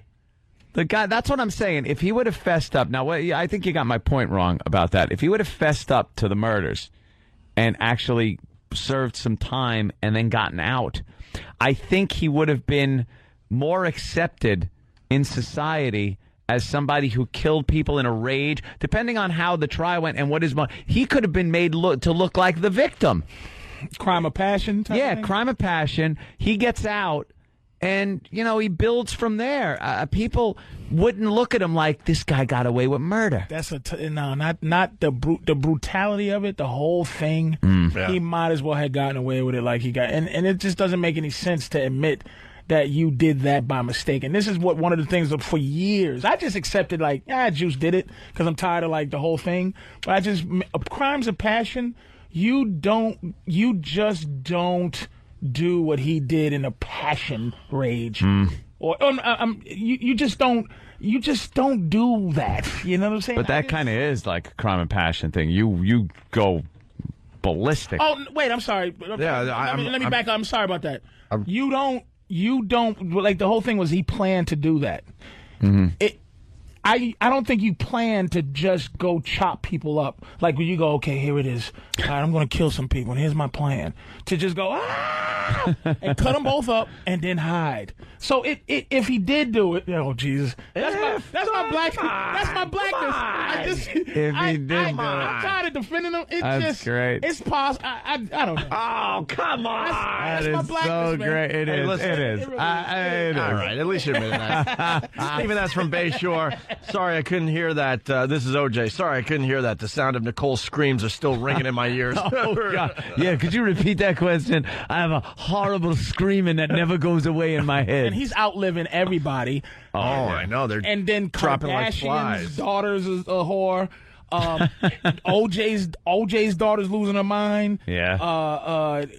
Cochran died. Yep. I think Charles Darwin is selling crack in Washington Square Park. And he is living a better life than everybody. Yeah. Proving there's no God. Hey, TMZ is saying that OJ will guest on that same show the rest of the week. All right. MN1.com Plenty of is the website. calls to OJ, I'm sure. Hey, maybe we jump on board with this one as well. Have a little fun with this. You think that white woman has a taxi petition between them while she's interviewing? Like, Yeah. All right, listen, Chris Hansen's next. We got to take a break here. Patrice O'Neal in for Jimmy Norton. Jimmy's going to be on Jimmy Kimmel tonight. Let's remember that, okay? It's Opie and Anthony.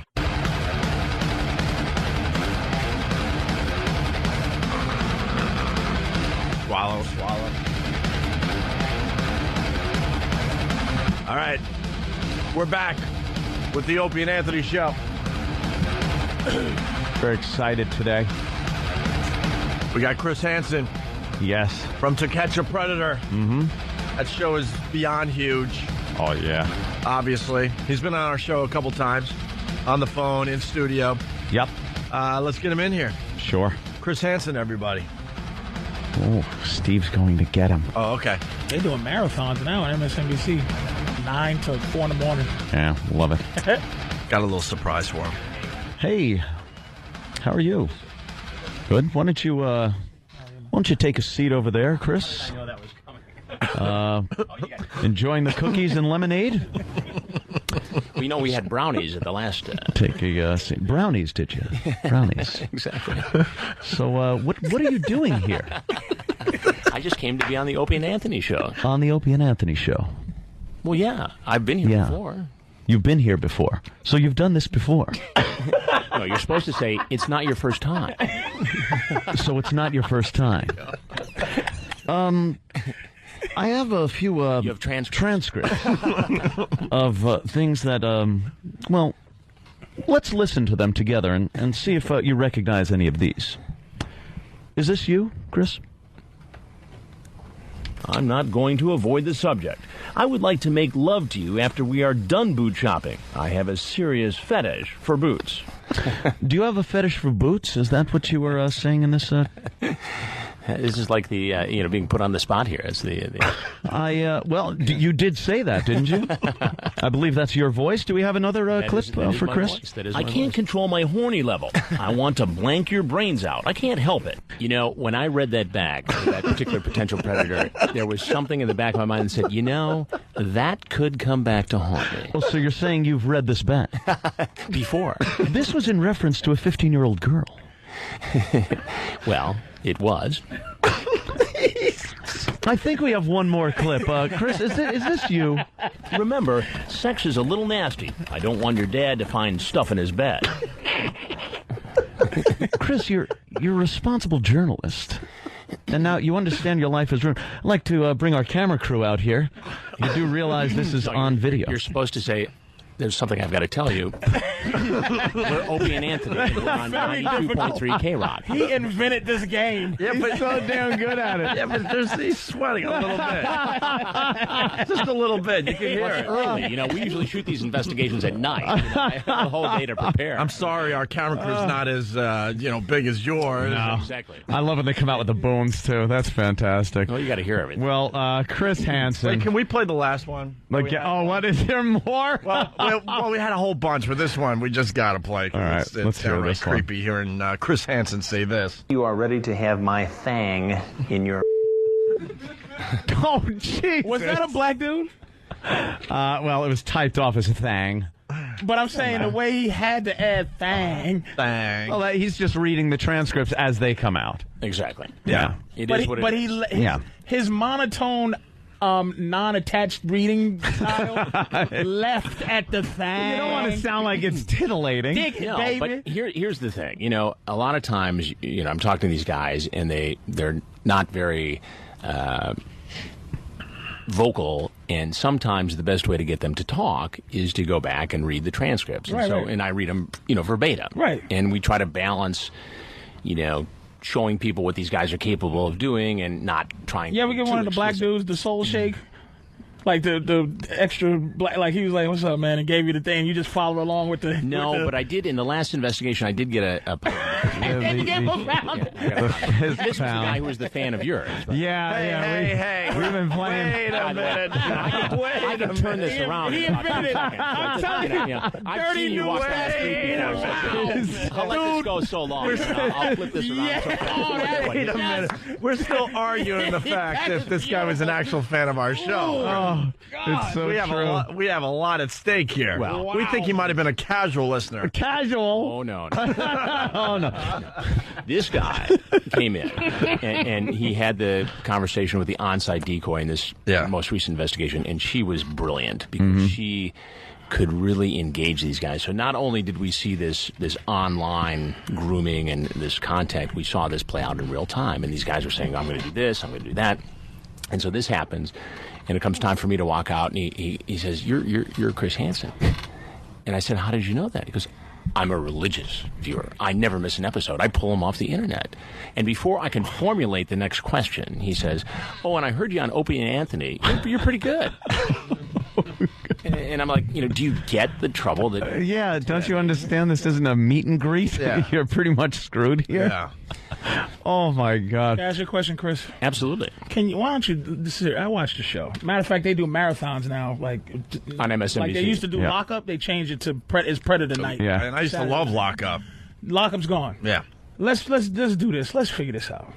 The age 13, 14, all right, there's so many guys that get caught that there has to be something about that age that has to be a teetering age. Can you lower the age to 9 so that it is exact? Wait a minute. Insane. So that you know. He's wearing a tie. Because there's so many dudes that come in to this 13 is not stopping people. Patrice, that's supposed to show that there's a problem here. Yes. Not the fact that you lower the age to get these guys off the hook. No. Not to get them off the hook. See, I was with you if you said 15. Wait a minute. No. Jesus. Lower the age to 9. Let me make sure you understand this. He's in shock over there. Listen to this. Listen, I don't care if Chris is in shock. Listen to this. Stop being a journalist for Clearly. a second. Meaning the perverted justice people the decoy. Lower the decoy age to something fouler than 13. I understand what I'm saying. 13 is foul. Don't try to back me into a corner. I'm not backing you into a corner. 13 is an arguable age. I'm going to tell you why. I talked to my girlfriend the other day. I said, when did you have sex? She said 13 is when I first had sex with a 17-year-old guy. I said, did you feel like you were raped? Did you feel like you was taken advantage of? She said, no, I wanted to have sex. So I'm saying there's a few 13-year-olds that are having sex, I think not under the coercion. Yeah, but they don't want with 30-year-old guys and but stuff. Make the age 9 so you go, Because people are going 14. But people are saying, to 13. Let Chris answer. The law is the law. And the reality is this, and I understand your point, but I think from the decoy's point of view, when perverted justice does this, they try to set up the most realistic scenario. And you would see most often, I think, a scenario where a 13 or 14-year-old could conceivably be home alone, where perhaps a 9-year-old may not be.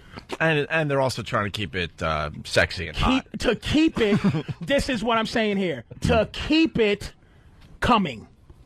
So that if you lower it to 9, dudes that do that, you go, let's work our way from the bottom. Because 13 and 14, basically what he's saying, it's an appealing age to come for dudes and be like, 14. Well, it seems to be the age that a lot of these girls and guys, these predators, are using the computer and communicating with each other, are mostly in that age bracket. Well, I think that's the age bracket that these potential predators target, because those are kids who are online and they're curious. Right. And they're out there in the social networking sites and in the chat rooms. So, naturally they become the targets for this type of they're going for where the targets are. Hey, that's all. Why aren't you drinking our lemonade? I wouldn't my coffee here. Drink that either. The cookies God knows good. where the interns got it. Exactly. We didn't poison the cookies. He's smart. He's a smart man. I haven't survived this long. By being on the show. I saw. I've been watching MSNBC, and on the weekends, it is just. I was talking about this the other day. I don't know how it's affecting people, but it is murder weekend. It is just murder weekend. Every weekend, you could see murders and then how they catch the people. And I'm fascinated by this. And I saw one that you actually did a story on. And it was a while ago. You were adorable. You must have been very young in your younger days. It was that double jeopardy case. Oh, it was the Malignado. Oh, my God. Down in... was that That one is unbelievable. That was the twins you were telling me about? No, this was the one where a man... down in Louisville, Kentucky? Yeah, in Kentucky. He murdered his wife. Correct. And he had some girlfriend accomplice help him out. They photographed this murder and took some of her jewelry, did horrible things to her before they murdered her. Wait, so they murdered her and they took all sorts of pictures? Yeah, as he was having sex with her and murdering her. And they could never find these pictures or the missing jewelry, and that's what the case really hinged on with the jury. But how did they know there was pictures? Well, somebody else. The woman rolled. What happened was they tried this guy, and basically he got off. And some years later, as I recall, he sold the house, and the people came in to recarpet. Yeah, pulled up the carpet. They pulled up the carpet, and in one of the areas where there was a ventilation, they found some canisters of undeveloped film. And they developed this film, and it is photographic evidence of the actual murder. Wow. And they couldn't, it's double jeopardy, so they got him on a perjury charge. Right, they did. But 50-year perjury. He's out. Yeah, I think they tried. They got something like 8 years. But he's out now, and whenever a camera approaches him, he just starts quoting gospel and... he's you're born again, so he doesn't address it. He just goes, the Lord will be my judge. And you ever get scared of Max Cady stuff, Chris? Like, first, do you have police in there? That's what we was discussing before. Do you have people in there in case a dude goes, you mother, I'm going to knock you out right now? We have a very detailed security protocol that we have, and so it's tailored to each individual location, and whether we're doing a predator thing or whether we're doing iPod theft or ID theft and we're in West Africa, I mean, we have a team in place, so I feel pretty comfortable. I saw that. Karate. You can fight, can't you? Well, I grew up in Detroit. He can fight. All right. He can take care of himself. That's all he needs to say. And here's another thing I like to ask, and sometimes I get a little bored watching you just catch it. Could you do something just like when the guys come up, have a 50-year-old woman answer the door, and just have the guy just go, wait a minute. Yeah, we want bloopers. 13? We want some bloopers. It's not really a show conducive to comedy. We want bloopers. We want Benny Hill music. I don't think you can really spin it funny. You old. Hey, I saw the Scam Show also. That was great from the Nigerian scammers. And when you get the guy running down the street, you must have known that was going to be funny. He was moving fast. But could you explain? I didn't see this. These are the guys, investigators call it the Nigerian scams. Sure. And they get you online. Hi, I'm so-and-so and so-and-so, and I need your help. I've got $38 million, but I need you to put up $10,000 to give me a bank account. And people fall for this stuff all the time. Amazing. There was a treasurer in Michigan who invested not only his own money, but some county funds in this thing, thinking that it's alluring. It's just like, these people get drawn in these sweetheart swindles online. People are lonely. They spend time in these chat rooms, and they develop these relationships, and these other kind of predators prey on their emotions, and that wins over the intellect, and suddenly they're carving checks. But we had this guy who we had been in contact with, and I was posing as Rich Greenback. Yes, Rich Greenback. He had like money that were all money names. It was really funny. Jimmy DeMoney. Jimmy DeMoney was one. I love it. My producer in this case, Tim Mueller, who's a great guy, and he found this pub in London, and the ruse was that I was part owner of it, and that's where we had to have the meeting. Well, they always want to get you into their territory, but we wanted to get them in ours. So the guy comes in, he's looking around, we sit down, and we have the meeting. I said, look, we had a little problem with the funds transfer, but here's $500, and we'll get back later in the day. And so we're back and forth, and we meet him in different locations in London, and we look at Rolls Royces that I'm going to buy. Once this money comes in, we're sitting in it, and we're all comfy. And so finally the guy comes back, and I confront him. I lower the boom. And I said, look, I know that you're trying to rip me off, and this guy is sweating profusely. And we're in this pub, and he looks up and he says, can I get a beer? I need a little bracer to take the edge off. He starts drinking. He confronted one guy on the street and pretty much told him, I know you're trying to scam people. And the guy just turned and started running away. And you're just standing in the street going, excuse me, you want to talk? But you feel like running can make anything go away. Yeah. If you run fast And the best part is how you ask him, could I have my $500 back? Yeah. And the guy goes, yeah, actually gives him the $500 the finance back. people were so happy because I got this the money back each time. Yeah, it was great. Are you at the top of your, like what you do in the news world, is that, like, is it more prestigious to be Bill O'Reilly, be you, be blah, Well, it's just different. Oberman or something? It's just different.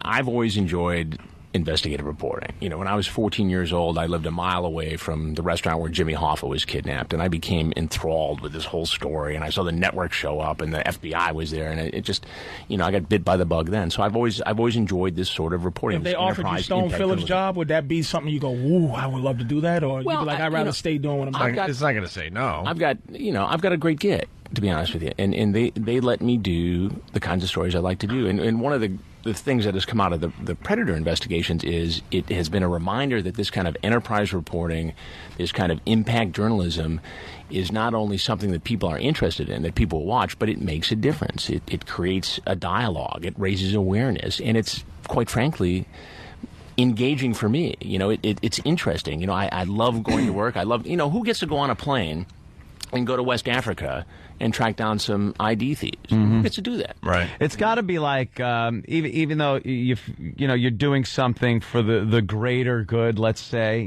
getting these people off the streets, it's got to feel good personally at a personal, just a basic human level, where you go, I'd love to get my hands on this guy that's doing this. Like when I read those scam emails, right, I want to write back and just go, who do you think you're kidding? I'm insulted that you sent me this. Right, you think I'm so stupid. And you get to confront these guys, and above and beyond that, I work with some really smart, talented people. I mean, the producers with whom I work get it on every level, and they're not only bright journalists, they're good pals, and so I have it pretty good. Why is the show so popular, do you think? To Catch a Predator? Yeah. It's a combination of things. It's this knowledge that these guys are out there, and most people only see it on this anonymous, nameless, faceless genre, where it's just text. And we bring this to life. And so you see the face of this guy walk in, and he's not a guy that has the word Predator tattooed on his forehead. He looks like the guy standing next to you at the dry cleaners on Saturday morning. And I think it's surprising to people that Joe Average, would not only engage in this explicit discussion, which is in most states illegal in itself, but to walk into a stranger's home in a suburb, into a $3 million house on the Jersey Shore on the beach. The beach ones are hilarious. No big deal. The beach ones are hilarious, but the girl just sitting there just happens to have 2 beach chairs set up. Yeah. I was watching that over the weekend. I think another compelling thing about the show is the fact that you're not seeing the people in cuffs, in a mugshot. Right. You're seeing it taking place as it's happening. Mm-hmm. And that was what was so compelling about the last investigation was this, Casey, our decoy, who, 18-year-old college student, theater, dance, who looks. She really looked the part. 13. It was amazing. And she was really, but she was really smart. And she had the ability to engage these guys in a way that we had not seen before. And I think it was startling to people to see this real-time, live grooming process take place. After the first time, did you go, after you did it the first time, did you go, we might as well make the best of this because this will never be able to be done again? Mm-hmm. And you're like, wait a minute, every week we're getting 15 dudes to come see? I figured we'd do it, 2, maybe 3 times. And when we went to Riverside County, California, which is the first time we did our investigation and law enforcement did a parallel investigation, I really sort of thought, wow, what are the odds that we're going to have anybody walk into this house? We may come back with nothing but video of me pacing in a kitchen like the Maytag repairman. And this is the one where we had 51 guys show up. 51? Guys were running into each other. We had a Homeland Security agent. We had teacher. We had, guys from all walks of life. Can I ask you a statistical question? Sure. Okay, we see the guys on your show. Right. How many dudes and how many teenage girls, how many times is this scenario that you playing out with Perverted Justice happening in real life? Yeah, that's not getting caught. It's impossible to tell because of the nature of the internet. The Justice Department really doesn't have good figures on this. I mean, they can tell you how many murders take place in any given city. They can tell you the recidivism rate for any given crime, but you can't track this stuff. We know anecdotally that we can go into any city in America and have this happen. But in terms of how often it really happens, nobody really knows. I mean, that's the nature of the internet. And you keep it at the letter of the law. Like earlier, you go, hey, it's the law. Now, is there something where you ever discuss in your own mind or to people like where you go, okay, here's the age? Because there's a lot of Indian dudes on your show, and they're shocked. And I do stand up, and I talk to Indian dudes, and the age is something ridiculous over there where they're from.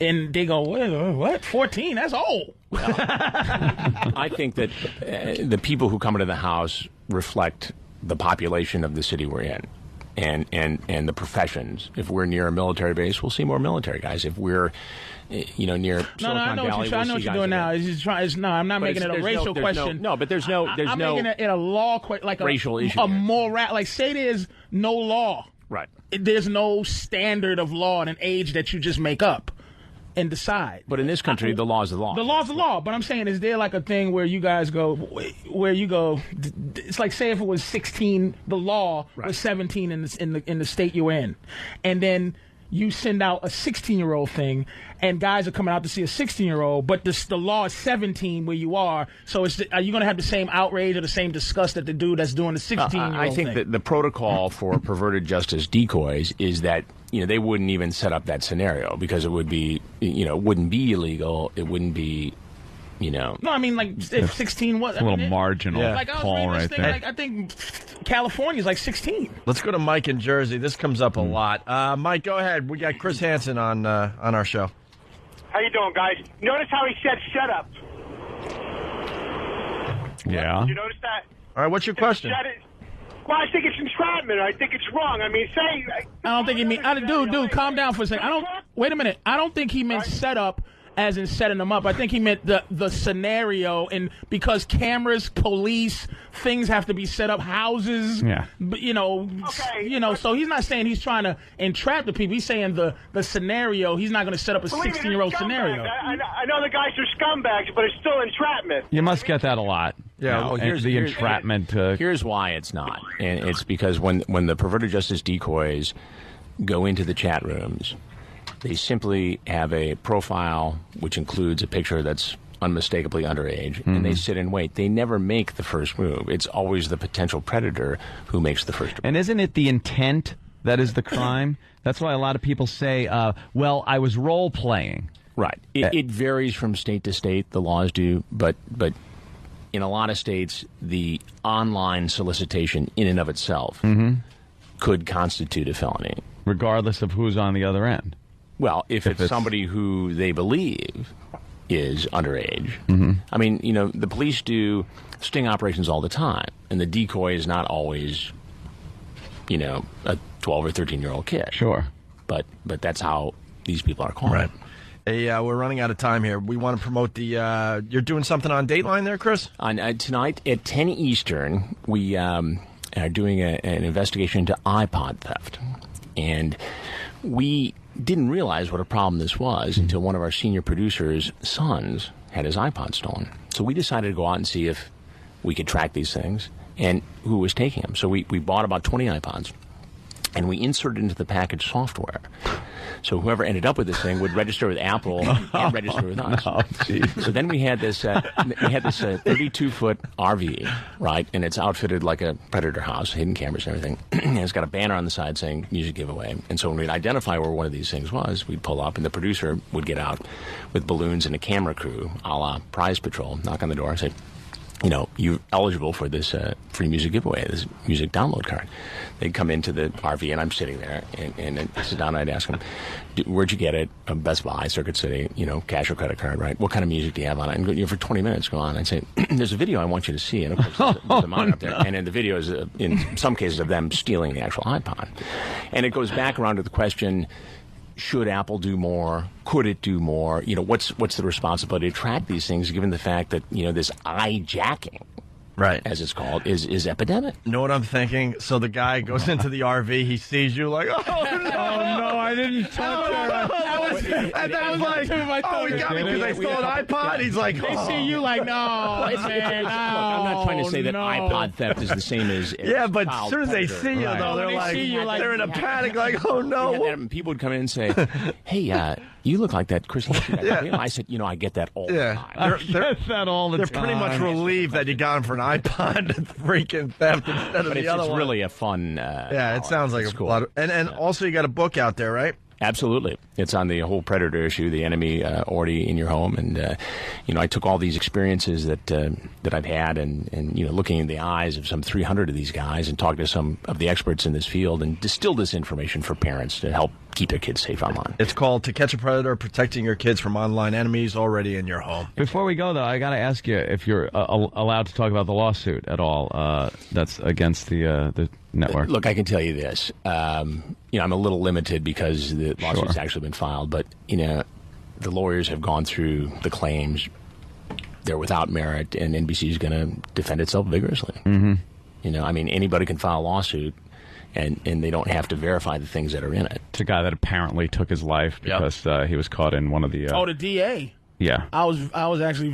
I ain't gonna lie to you. The DA. I was like, good for you.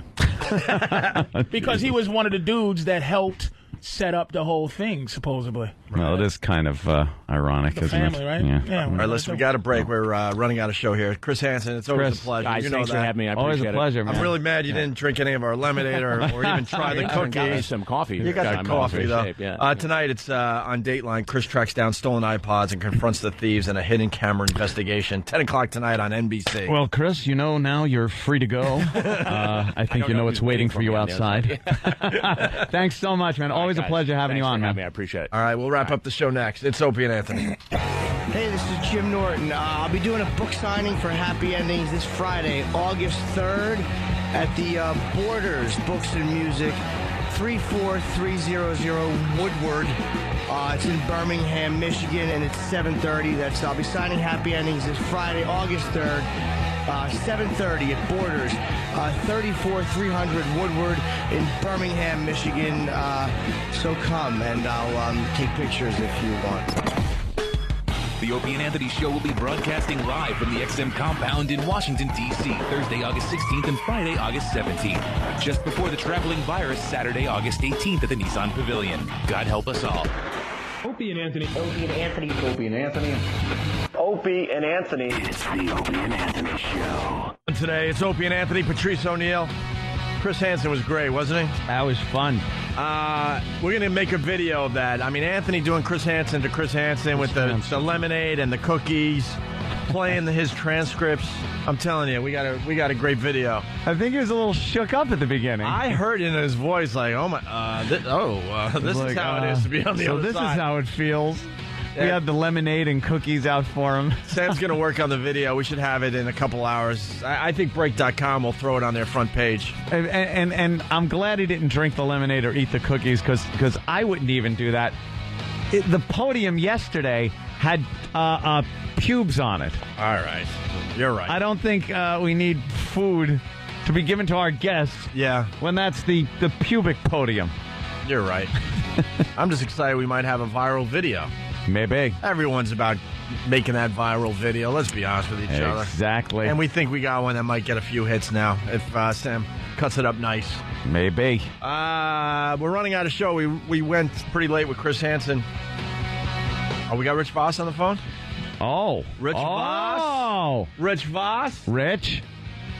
At 50 years old, became a daddy for the third time yesterday. Hey, Rich. Hey, what's going on? Congratulations, buddy. Thank you. Another baby girl. Oh, jeez. Raina Lynn Voss? Yes. Why Raina? Raina. Because it's a biblical name and there's no type of religion flowing anywhere through this house, so we figured if we give her a biblical name, Raina. God might be. First of all, just say godly. Yeah, biblical. You're having a tough time with that word. Well, Jesus-y. But what does Raina mean in the biblical sense? I forget. I think it means queen. It means Bonnie's career is over. Thank God. I think it means never go near someone like Patrice. Congratulations, Rich. Where were you during the delivery? Playing golf. No, I was in there. It was kind of weird because they did a C-section, which I recorded a lot of it. Ew. You did? Wait, you were able to get some recording device in there? Oh, yeah. I think for a pilot. See, I've been hearing for years that they don't allow that anymore because Ann and I have been trying to do this bit. We'll say it again. Maybe you can find some old tapes. We want you to send in video and audio of, like, your wife giving birth and all the hell that goes on in those delivery rooms. The screaming, the yelling, the cursing. Yeah, but not with the C-section. They cut her up. They cut Bonnie up, Voss. Oh, thank you, Dr. Patrice. You know everything, don't you? I'm saying they sliced her up. They gave her a slice, but they're good with the slice now, not like the old days. Well, here's the thing. You can't bring a video camera in unless it's some Bravo TV show or something. Right. But, and I asked the doctor, can we bring a camera in? And he said, no, because they're scared of getting sued or whatever. Who knows, you know. And it's a lawsuit thing, absolutely. And then, a matter of fact, when they gave her an epidural, I had to leave the room because one time a lady was getting an epidural and her husband was watching and he fainted and hit his head and died. So I wasn't even allowed to.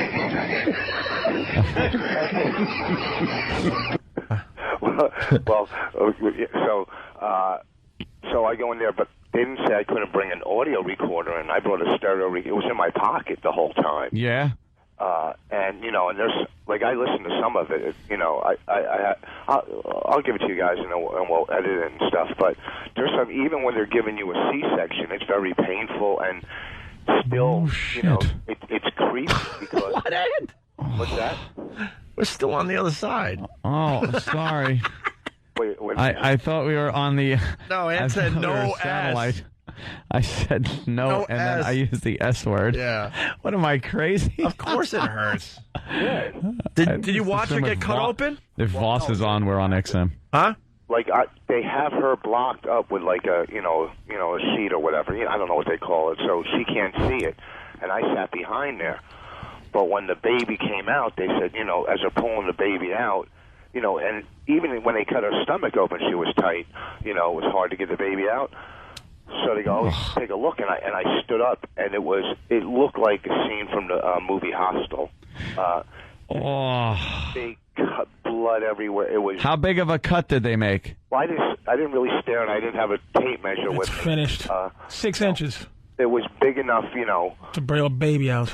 And it just looked all cut. It's like one of those alien movies. Ew. Oh man, that's not right at all. That's 20 extra minutes for Bonnie, and then there's 20 extra minutes for Bonnie. Yeah. And y'all gonna argue over. So I had to have a C-section, right, girls? You know how that is. I just had a baby, ladies and gentlemen. My baby was back now, C, D, E, and F section. Thank you. That was an old joke of mine. I didn't hear it. So, and then the baby came out. It was all gray and blue and ugly, and So, you know, I mean, Voss has 20-year-old daughters and a baby. And a baby. This is my 40-year-old big sister. My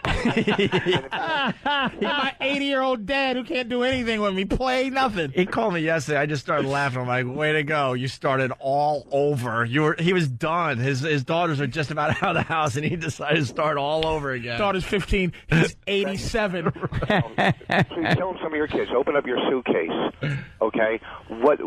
Oh, God, I can't be funny. And he tried to blame it on the fact that he's going through something with his child. Yeah. Well, I am a little old to be having a baby. And, you know, I was really nervous, and I had a lot of anxiety. You're not a little old. You make babies. You're the gun. Bonnie's too old to be the target. Well, here's the thing, man. You know, you can shoot them off until you're 8,000. It don't matter for you. It had to come out of her. I know. So don't worry about it. I know. Just call me Tony Randall. No more auditions for her, though, Voss. Just admit it. Man. Voss told me the whole thing. The reason they took the baby instead of doing it naturally is because they got, like, Comedy Central specials they got to film. Tell him, Voss. Tell him. Tell him the real reason why she went in and got cut. No, Who's the babysitter, Lou Wallach? Tell him they got some Comedy Central stuff that they got to be filming, and then Bonnie can't be all pregnant, so they took the baby early. Go ahead, Voss. Voss is going to plant his daughter and his newborn baby in there to say these lines. Yeah. No, it's so funny how you guys always tell half the truth. The thing is, did you hang up on me? No, go ahead. Jesus, low self-esteem. Wow, is he freaking out? Little silence, and he automatically thinks that we hung up on him. For once, we're listening to you. You got a good story to tell. Let's go. Well, here's the thing. Her due date was around now. Yeah. So it was around now, so she went in and tried to be induced. Mm-hmm. Okay, tried to be induced, and I got that on tape with her. That was a week ago, though. And the reason you went in a week ago, because you want to give her time to get her body in shape for her taping of her Comedy Central special. You know it's true. Right now, she looks like Kathleen Madigan. No. Oh, God.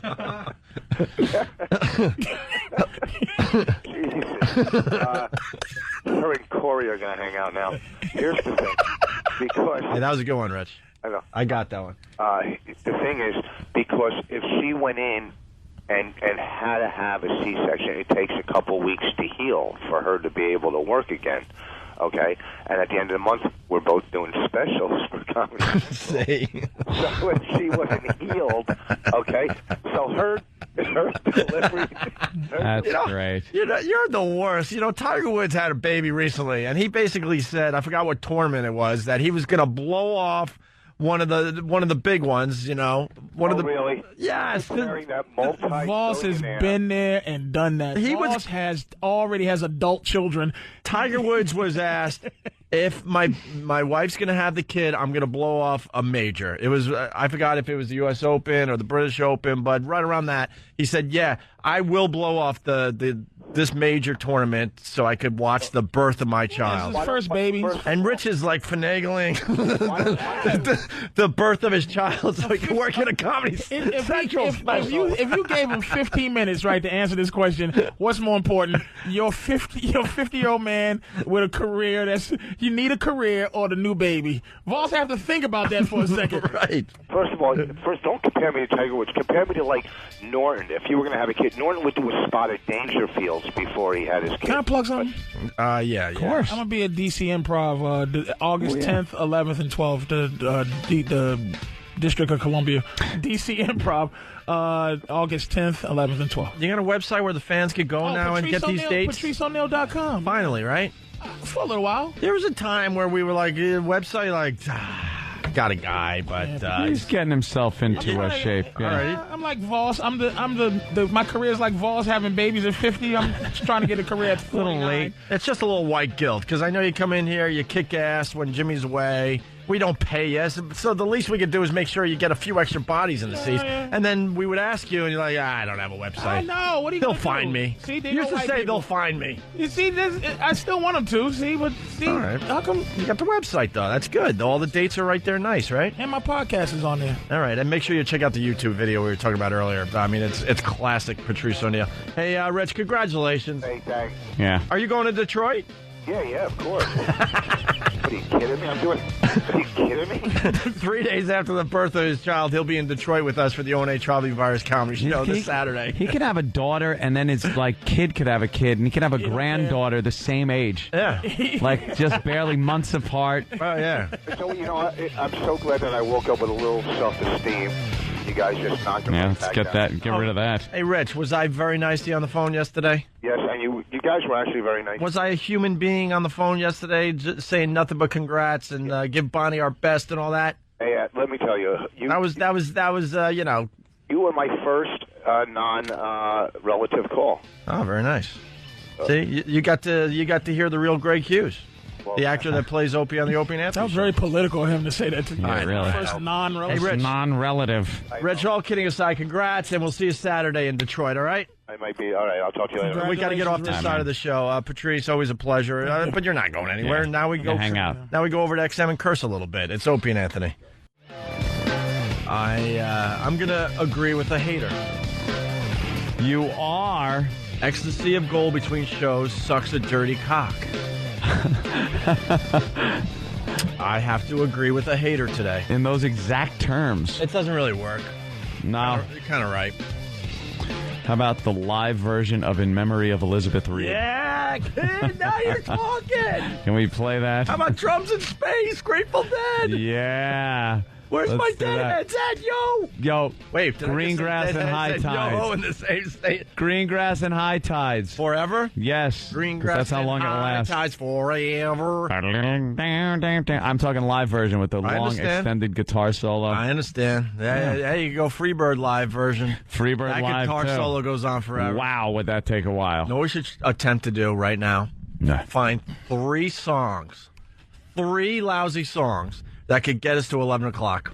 Wow. Oh, you got one? Danny's got one? What? It's by Yes. It's the entire first side. It was the whole first side. Close to the Edge. That's right. Yeah, you looked at that album, and there were no grooves. It was just like his black Dude, I had a friend. album. I had a friend, good old Paul. Tates was his nickname. He still is his nickname. He's teaching English in some foreign country. He tried to get me into Yes, past the beginner Yes, all the hits that most of us know and love. He would drop acid and do all sorts of shit, and he tried to turn me on to that fucking first side of that album. We'd all get... Yours is no disgrace. Yours is no disgrace. Yours is no disgrace. Dun, dun, dun. Who the fuck could get their voice that high? Yours is no disgrace. Try. Go ahead. But try getting your voice that high. I got to sing along with the music. Where is it? Long distance, run around. Long time waiting to feel the sound. Very good. Do you remember the dream there? Do you remember the time you said goodbye? Bye. This is called the Fuck Patrice Hour. Yeah, we figured you talked enough. You don't know Yes? Go continue your nap. The white boys are Thank you talking. very much. This is Patrice, you may go time. Well, Rapper's Delight is pretty long. Yeah, we can play that. No, I want to try this Yes thing a little more. Anyone else out there? Stairway to Heaven? How about we... It's Sing High Wednesday, Yeah, they said. how about we involve the listeners? Can you sing as high as John Anderson? Ida Gata Davida? Ida Gata Davida. See, that one's easy. I could even do that That's one. long, isn't it? Yeah. Green Grass and High Tides, that's the live version, right? All right, that's 20 minutes 58 seconds. That's 21 minutes. All right. And Yes, Close to the Edge is 23 minutes 17 seconds. All right. 3 songs to 11. I know, it's going to be tough. That's impossible. Hey, for the hell of it, give us the live version of Freebird. Let's see what kind of pompous asshole puts out a 20 fucking minute song? Bye Bye Miss American Pie? Isn't that like an hour and a half? That's a fucking nothing compared to that. I thought that was 8 minutes tops, bro. How about that was like the Edmund Fitzgerald? There you go. I got one. That's 7 minutes. Give me Alice's Restaurant. Oh, Give me Alice's shit. Restaurant. Oh, no, you didn't. Oh, yeah, I did. How long is that? Come on. So we went to Alice's Restaurant. Oh, did you? I went old. I used to be old school Genesis too, John, in Montreal. Supper's ready. And we took brooms and rakes and shovels and other implements of destruction. Did you? Shut the fuck up. Thanks for coming. Enough already. Wow, that's 22 minutes? That's it. Fuck. We can only come up with like an hour. A little over an hour. And 3 songs an hour. All right, a threefer. Let's play a threefer. Dude, we should fuck up everybody. Just that would kill the audience. Hey, Lee Abrams always tells me to think out of the box. This is thinking out of the box, right. Everybody. Freebird's a mere 13 minutes, 39 seconds. What the fuck is that about? Are you sure that's the live version? It's live, yeah. Pink Floyd Echoes, 20-plus minutes, yes. Yeah. Yes. Adam Heartmother by Pink Floyd. There's got to be a ridiculous Emerson, Lake and Palmer song, isn't there? Maybe. Can you Google longest songs? Oh. Very good. Fans on the motherfucker. Look at him. Typing away. Echoes, 23 minutes. Fuck. 23. Wow. Come on. 23-22. So far, that's the record right now. Yeah. Pink Floyd. Wow. That's a long one. What is this? Jethro Tull, Thick as a Brick live? I don't know. It's got to be. You played Thick as a Brick. 22:37. Thick as a Brick. The song we've heard a million times on the radio is not the way it was supposed to be heard. Are you shitting me? They threw that into a 3-minute edit. What's the original version of Thick as a Brick? Find it on an album. I'm not even talking live. 22:37. Is that live though? I don't know. It says Thick as a Brick. 22:37. I'm telling you, I read this somewhere. Fucking Tull was pissed off because this was his masterpiece, and then Rock Radio... Fuck these idiots and their masterpieces. It's self-serving, pompous douchebag. But Rock Radio took it and just made it into a 4-minute song to fit nicely into their thing. Good for them. But the original, I guess, is... Didn't the Beatles do something ridiculously long? No. Off the White Album. Fuck this 22 minutes Number shit. 9. Let's get a song over 22 minutes. Thick as a Brick is 22 minutes long, the original version. Isn't that amazing? Well, I can't find one over Pink Floyd. 23:22 seems to be the record for a long song right now. How about some concerto? I bet you Adagio for the strings is 10 hours. 6 Degrees of Inner Turbulence by Dream Theater, 43 minutes. Yeah, but Dream Theater you can't even acknowledge as a band. I'm sorry. What is the longest song? Fuck Dream Theater.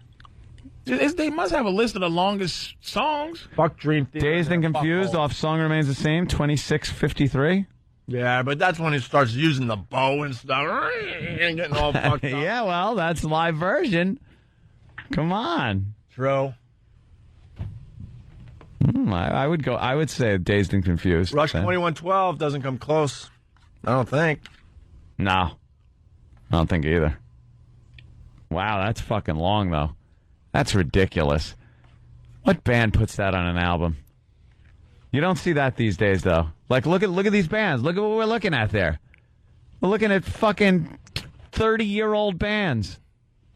You put out a song like that now, the record company punch you in the face and laugh at you. Mm-hmm. So what are you kidding? The long version 2 minutes and 40 seconds. The long version of Smells Like Teen Spirit is 47 minutes. No, it isn't. Just shut up. We'll get into some black stuff in a minute. You just hang out for a minute. 2112 is total 34.9. Those white boys have our moment. I'm just sitting there because I'm on the cusp of actually being into this. But that song you sang, I'm like, he out-white me. Like, he just... Yours is no disgrace. You took it up to another level of whiteness. Give us some yes. Come on, E. It is such white boy music. Give me some yes. Which one is that? You know. Is that long distance? No, which one is that, Ant? With the dum bum bum dum. The bass line.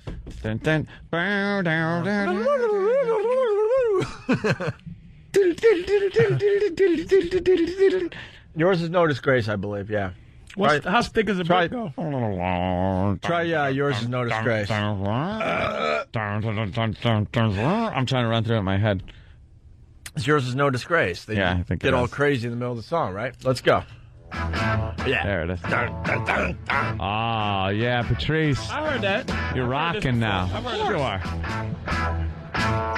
Down. Didn't a lot of soft rock guys do long songs? Mm-hmm. Yeah. Like Sailing, Take Me Away. Aren't those songs like 8 hours? No. They only seem like it when you're listening to them. Wait, listen to John Anderson get that voice way up there. Come on. Oh, she's still another 5 minutes before he even starts singing. Now, what group is this? Yes. With the great John Anderson. It's close to the edge, right? You'd, yes, of course. You'd listen to this and look at the album covers, man. It's a lot of artwork. Take on me? No, that was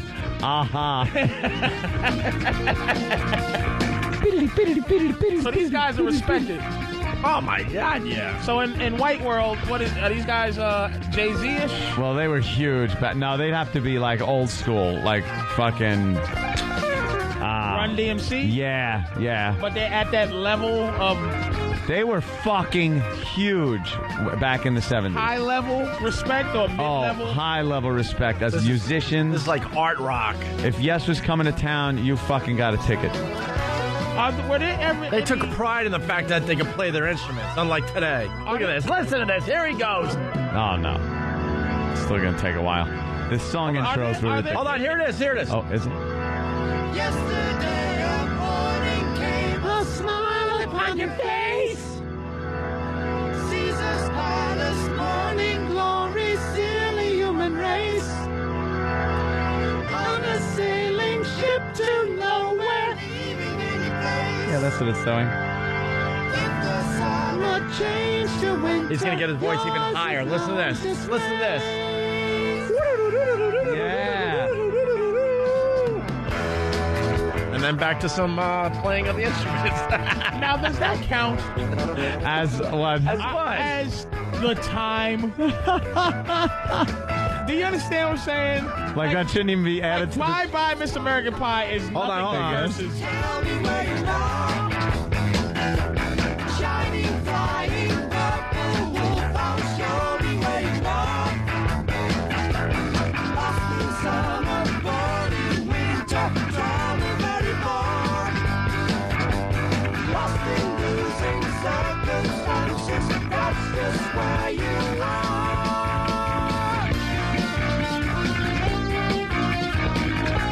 There you go. Any psychedelic groups that ever earned a level of respect? Yes was pretty much psychedelic. Pink Floyd was psychedelic back in the day, right? Genesis was really whacked out before they decided to start making pop songs. So that wasn't novelty. There's some respected, like, these guys are... Oh, yeah, these guys were the shit.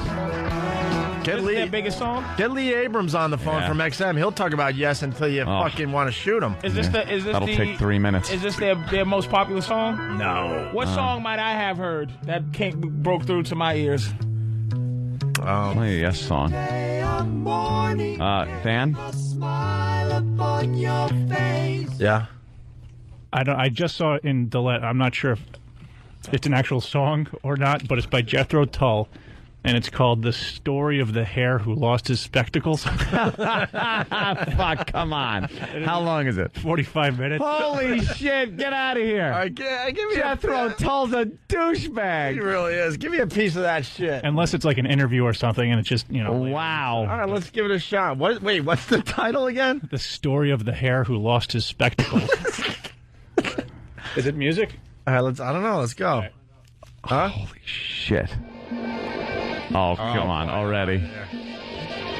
What's Danny got? Just get to like over a minute, and then that's when it kicks in. Oh, I kind of want to hear at the beginning. It sounds like music that a hare would lose his spectacles by. Holy shit. The story of the hare that put an ice pick in his big fucking hare ear.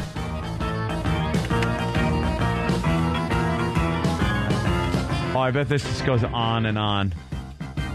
He thought he was making some kind of big statement. I want to thank Ray in Toronto before the lyrics kick in here. On Wikipedia, look at longest song recorded. It's Chew and Hiccup. It's 240 minutes long. That's the name of the song by some shit band. Yeah, see, that's not cool because now there's a band out there that's going to record something that's 241 minutes long just for the fuck of it. Oh, is that what I was saying?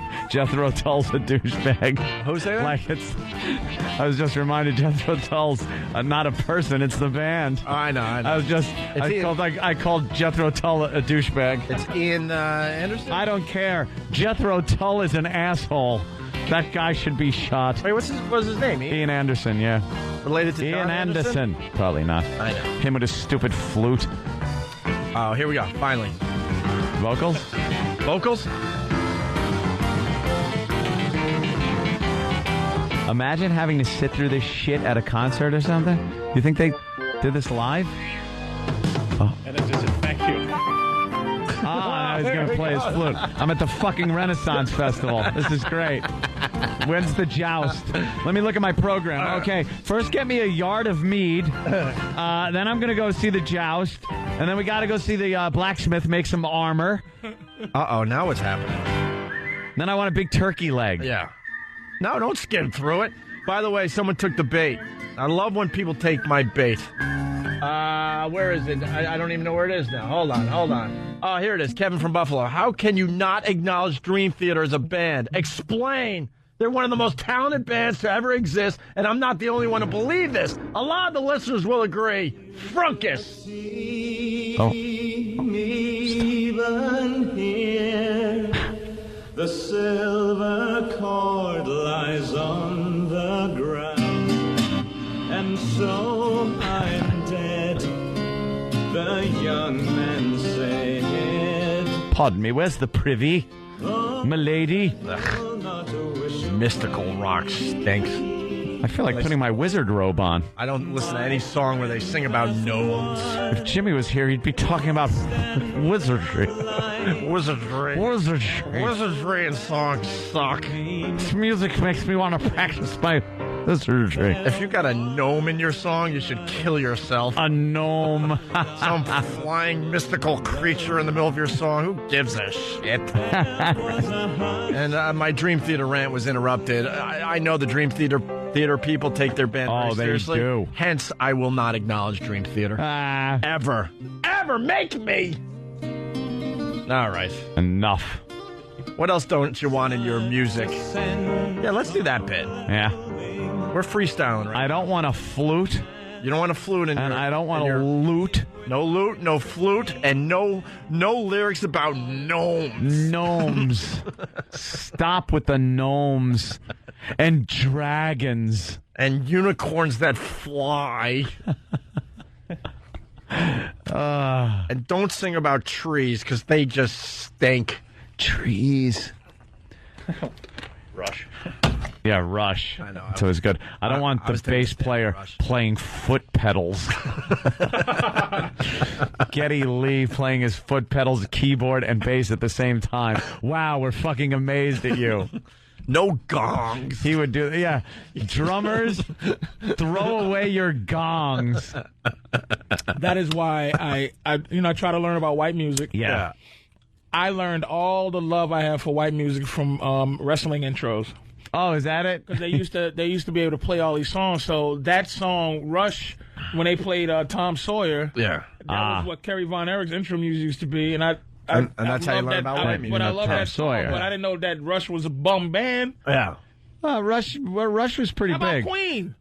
Queen was How long fucking is huge. Bohemian Rhapsody? I just don't like this. This guitar thing, you guys. If it's not, I think it should be a rule that if you play in the fucking song with just some dude's riffing on his guitar for an hour, doesn't count. Only verses should count. Every Grateful Dead song then stinks. Hey, you got Dream Theater problems. Don't make me stand up like Patrice did an hour and a half ago. Grateful Dead sucks. Hey! And the only things I could even listen to are the songs that Grateful Dead fans hate. They're fucking sellout hits. Give me Touch of Grey any day of the week. And someone's got fighting words on instant feedback. Someone from Boston's going to get a bop on the nose today. Want to listen to someone tuning for fucking 45 minutes. That's the Grateful Dead. That don't count. Nope, you're right. Fucking this guy's saying, I don't even know where his feedback is anymore, but he's saying Dream Theater's better than Snow Patrol. Now we got a problem. No woodwinds. No woodwinds. I don't want woodwinds. No instrument with reeds. A reed should not be, a roadie should not have to go, quick, get a reed. It should only be verses. Get a reed. This one is soggy. Come on, get him a reed. Replace the soggy reed before the next song. If I wanted to make a song long, yeah, I could just go, I I love something, and then go, and like keep for going. as long as I need to. Right. That's just because they're playing for this long, it shouldn't count. Yep. Only right. words should count All right, at listen. the time. I got another Touch one. of Grey, there it is. I got a big hit. I got another one that's gonna. And I respect Jimmy Page, but I don't want a guitar with more than one neck ever. Yeah, stop that. Ever. It's not necessary, and especially the Cheap Trick 5-neck, 6-neck guitar. And no wearing of spandex in my music ever. How about organs? Organs? A Moog. A Moog is cool. One of the synthesizers. Old school Moogs. Oh, that is old. No druids. Don't sing songs about druids. Steve in Oakdale, he gets it. Dream Theater equals musical masturbation. If your band has a keytar... What's a keytar? That's the keyboard that you wear with a strap and play. Stick it up his asshole.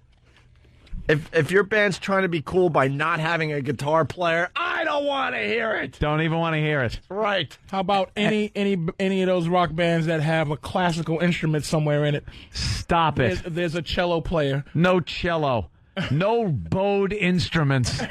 We shouldn't have a roadie yelling, he needs rosin. Quick, more rosin. Where are we at with wind chimes? No, drummer with wind chimes. Or bongos. I don't want a rock band with bongos. And no whistling. And no harps. Peter from Massachusetts, no pyro unless you want to kill your fans. Stop. Great White. Well, if your intention is to kill your fans, then you could use pyro. Pyro. Pyro is big. Even local little shit bands would set off an M80 in a club. Where are we with fog machines? Fog machines are done. Fog machines stink, especially if there's a draft in the arena. It's supposed to make this awesome scene of fog that goes up to the ceiling, and instead, what do you get? You get like a little fog sweeping across the stage into your face because you got the awful side seats. No drum solos. Oh, boy. Stop it. No, now we got a problem. Look. You now look at it. Who's sitting there during the drum solo? Drummers. Everyone else gets up and gets a beer. Sorry. I'm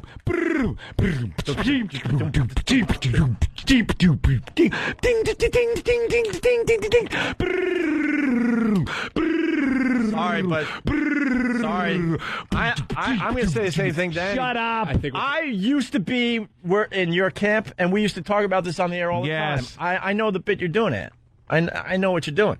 But Godsmack brought the drum solo back. All right, different version of a drum solo. Get me the Godsmack drum solo. Different drum solo. It's not just some one tool up there. That was a drum duel. You want to hear the most amazing fucking drum solo thing? Because it's not a solo. Find it. It's two fucking people. It doesn't matter. No, it does. It's drumming. It's a drum duel. Fucking Phil Collins did a drum duel with the one of his guys. I wasn't bitching about Phil Collins. Yeah, I wasn't bitching about Phil Collins. The live version of YYZ, that drum solo. Oh, fucking Neil Peart gets going. How about a nice fucking Van Halen drum solo? Ugh. Speaking of Rush. Worse though, the bass solo by Michael Anthony. No bass solos ever, unless you're Spinal Tap. Speaking of Rush. Big bottom. No triangles in my music. Take your triangles and throw them away if you want to have a rock band. I want to hear plink, plink, plink as it's rolling down. Well, a triangle can't roll now, can it? I like when I like during the drum solo when the drummer's got to hit the hi-hat right in the middle and give the little ding, ding, ding, ding, ding, ding, ding, ding, ding, ding, ding, and everyone goes, whoa, ding, ding, ding, and then he goes, brr, brr, brr, brr, brr, brr. When did that get hacked? When did that become hack? When did all this become hack? When it was like, oh god, after Nirvana made it a hack? Today it's hack right now. Right now, no maracas or tambourines. Oh god, you wrote down the tambourines. I'm sorry. That's like Died with the Partridge Family. Right. Somebody had a really good one. I can't remember now because we're all over. Scott Bryant from Indy. No ironic covers by rock bands of pop songs. Yeah, ironic covers. That's different than just a cover. Right. It's an ironic cover. I get the ironic cover thing. No jugs and washboards. All right, I may be going back. I like the jug sound, though. No spoons and paper and a comb. What about Spoon Man? Spoon Man! No Jews harps. Boing, boing, boing, boing, boing, boing, boing, boing, boing. I like that sound. Is it juice or Jews? Juice? Like what you drink, or Jews like you know? How about xylophones? Let me think. Xylophones. No! A xylophone. Electric xylophone. Never a didgeridoo. A didgeridoo. Australians. And none of these. And I no auto harp. And no calliopes.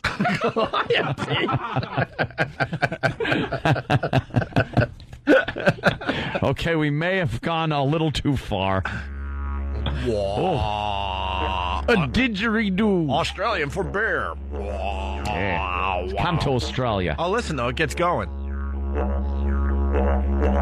It's a didgeridoo. Aye. I got one. Aye. Last of the V8 interceptors. How about giant feet pianos? You can't have that in a rock song. I don't want the mic stand decorated with anything. Bandanas, man. No. Aerosmith. No scarves. No hippie crap. Nothing. That is stupid. How about giant vintage microphones?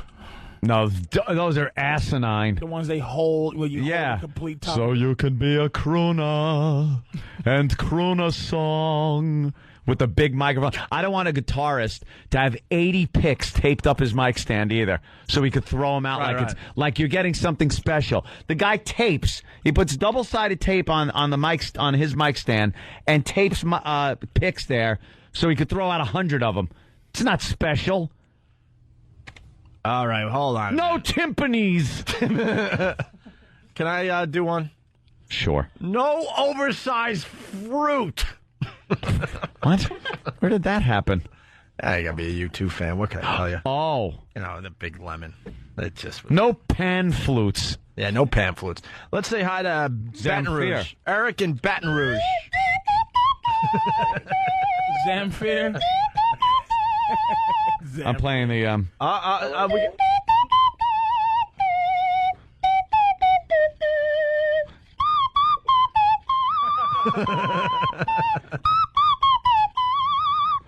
What was that, Chariots of Fire? Yeah. No bottles I rule on the pan flute. No bottles of water on the stage. They got a drink. Jack only. Like the old bottle days. of Jack. Oh, there it is. No Yanni. Yeah, thanks. Whatever he plays. Whatever he plays. Plays the air.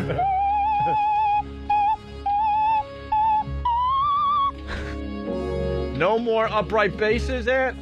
No stand-up basses. All right, no stand-up basses. What about no backup singers? Where you at with giant flying animals? Nick! If the band can't do it themselves, I don't want no backup singers. What about the building of a brick wall? No, unless you're going to crash something into it and break it down, man. That represents breaking down the barriers, man. How about no lighters? All right, what? No lighters. Sorry, it's getting carried away. What's wrong with lighters? I don't know. No old sci-fi movie clips playing in the background. So basically, we don't need it. I'm there for the band. Basically, what we're trying to tell everyone, we just want one lousy guitar. Sergeant Magoo has one. What about 40 fake Marshall amps? No! We know they're fake. No wall of sound. Wall of sound, my ass. Wipe yourself off. Sorry. No, I'm about spitting on myself. I'm so excited. No elevators coming out the floor. Yes. You can't be popping through the floor in a bunch of smoke. And with that said, keep the drum set on the ground. Right. No flying drum set. I don't want any flying drummers. Oh, boy. Now we pissed off some Zeppelin fans. Keep your bagpipes off the stage, too. No bagpipes in a rock band? Get away. No. And the drums should not spin 360 degrees. Get rid of in the round. Stop the spinning drum set. How about in the round in general, the whole stage? Oh. Hey, let's say hi to Eric in Baton Rouge. No flying Bon Jovi. How about over the audience? How stupid flying Bon Jovi. How about stop breaking your instruments? Yeah. That's so passé. That was like the Who. Don't break your guitar. It's just stupid. I got one. Shit. I got one. Yeah. No giving the mic to a fan because you're too lazy to sing the goddamn song. Not just a fan, turning the mic to the crowd. That's what I mean. To have them do the whole chorus part that you went to hear. You go to hear the hook of the song. Right. And they turn it around and the audience sings it. Yeah. What's a good example of that? There's Metallica has a live album, Binge and Purge, and during one of their Mexico City concerts, during Seek and Destroy, they give the mic to some of the Mexican fans, and it's really the funniest thing because they know the words, but they can't speak English, so they're all saying it in Spanish accent. That sucks. Metallica comes around, every 5 years? That could be your favorite song, and some fucking Mexicans are fucking it up for you. How about no doing your new songs out of integrity for your art? Right. Keep your new shit and away from the stage until we hear it on an album, until we want to hear it. Until it's old. If you're Styx, Journey, REO Speedwagon, don't fucking give us your new shit. We want the hits. We're there to hear the classic hits that we've heard 25 fucking years on the radio. Or if you're Neil Young, don't go out there with your self-serving new songs. You're self-serving. It is self-serving. You're self-serving artwork. No one wants to hear it. I got one, and it's going to hurt me personally, but I have to say it. If you're missing a body part, I don't want to see your band. We don't want to see it. Stop it. With that said, Jerry Garcia was missing, a finger. So if you're blind, stop with the guitar on your lap. Jesus, it's getting morbid and shit. How about no more dying in plane crashes? No more Def Leppard. Jesus, you're one-armed drummer. Good gracious.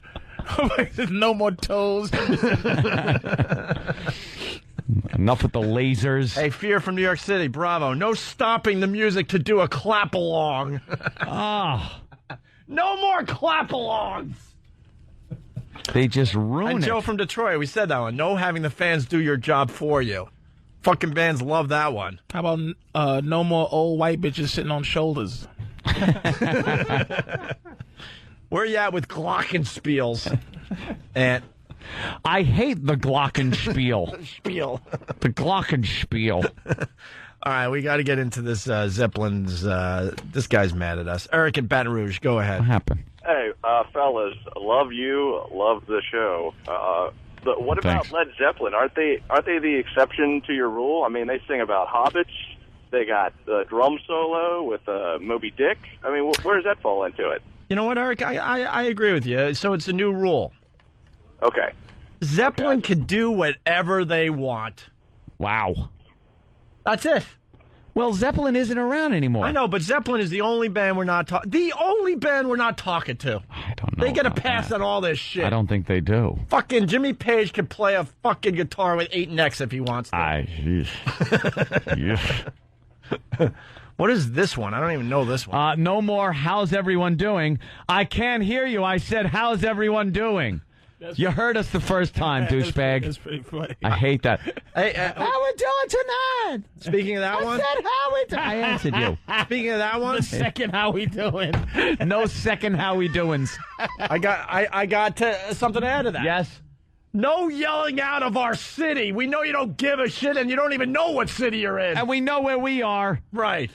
Don't make believe you're into Cleveland because you happen to be in Cleveland that night. Same the thing. Bands. Huh? Same thing was just in my head, Cleveland. Cleveland. Hey, Cleveland. How you doing, Cleveland? And in the middle of a song. I talked to David Crosby back in the day. Did you? When I was just a little thing doing this job. And he told me he doesn't even know what city he was in. It was Rochester. He goes, I really don't know what city I'm in. Where are we? Because they just play, get on a bus, and then they go somewhere. And then they're at the next They don't know venue. where they are. After a while, they don't give a shit what city they're in. If I see a curtain open halfway through the song and a gospel choir starts singing from behind the curtain, I'm fucking out. I'm out. Are you ready for a miracle? Yeah. Woo. All right, if we're going to go that way. No gospel.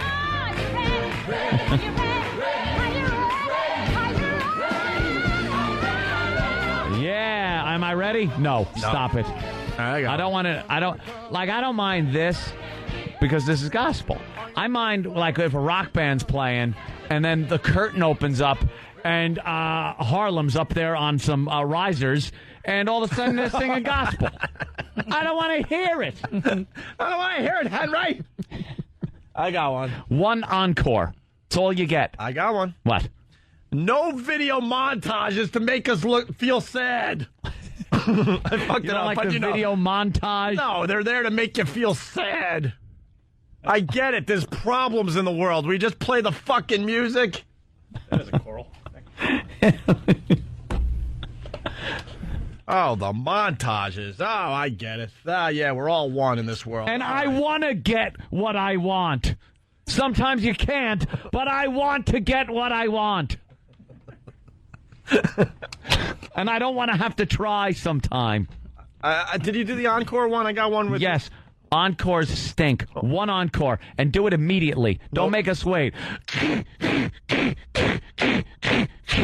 Come on out, lighters. No fake good nights. We know you're coming back. Thank you. That's how you put that one. No fake good nights. It's like, good night. Hey, ladies and gentlemen, it's been great. I want to say thank you. You've been a fantastic audience. We're going to get... And you watch a Zeppelin. Hello, you still haven't played Stairway to Heaven. We're not stupid. Oh, so they're leaving without playing Stairway. Oh, yeah, okay, that's going to happen.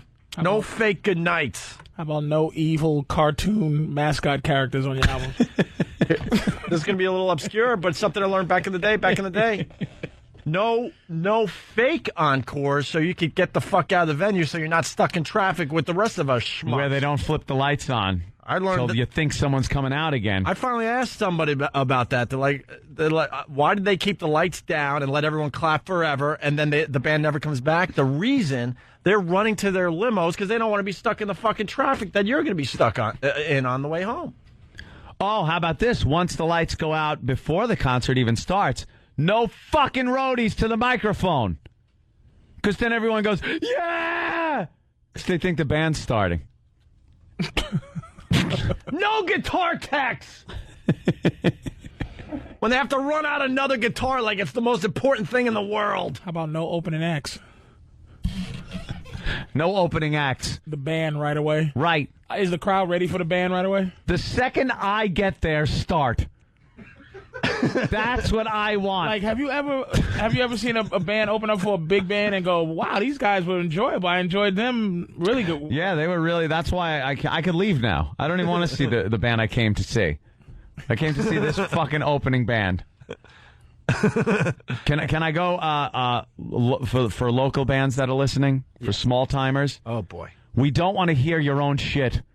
If you're a cover band, don't say, "Oh, we want to do one of our own now," right. Because you know what? We don't want to hear it. Right. Play some fucking cover music. Hey, John in Utah has got a great one. Yeah, John, go ahead, John.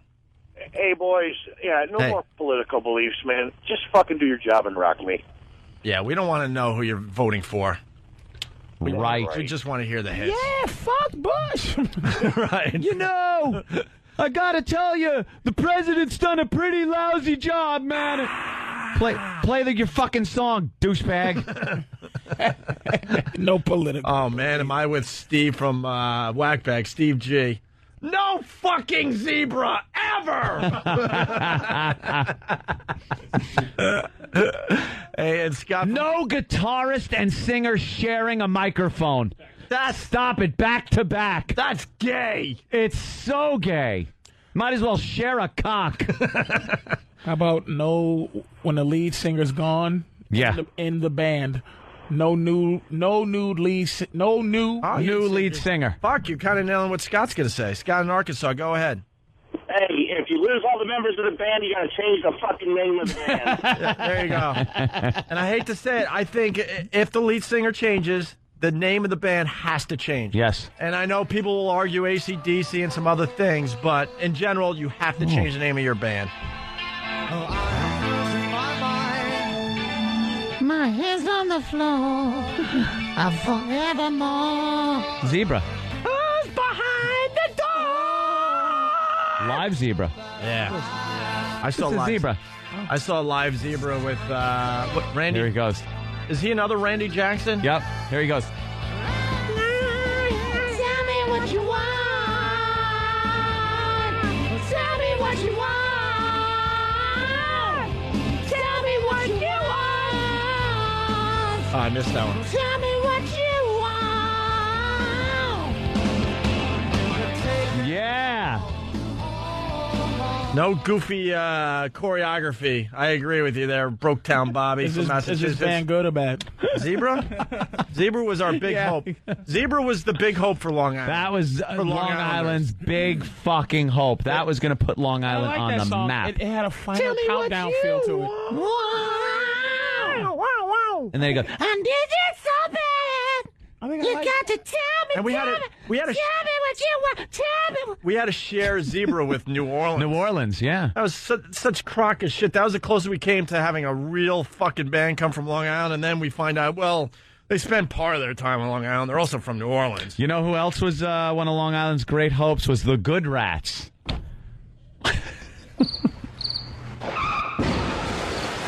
That was one of their songs.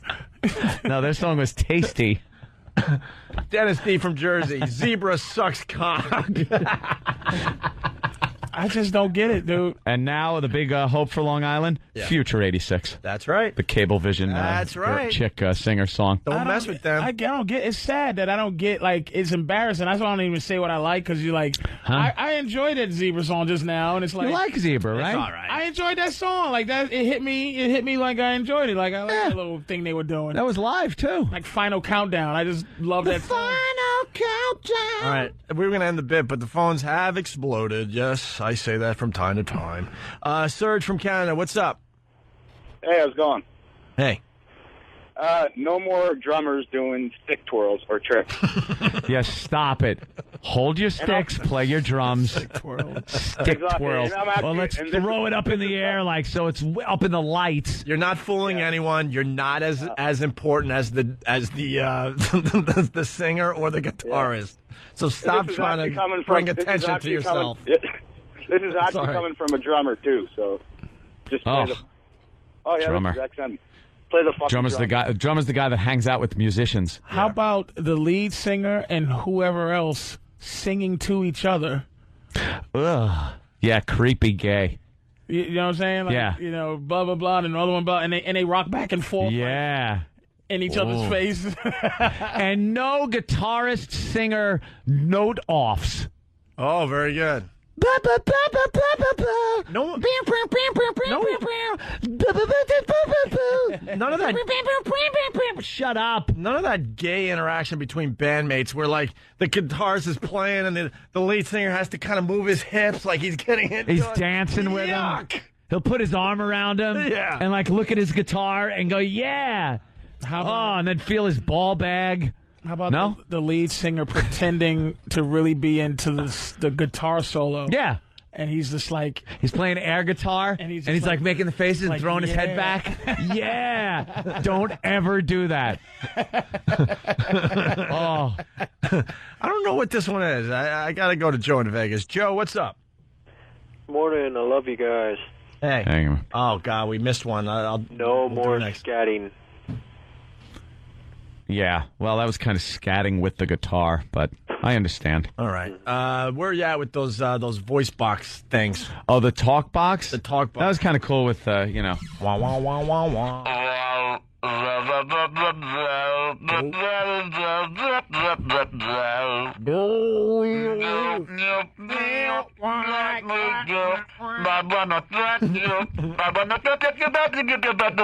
What did he say there?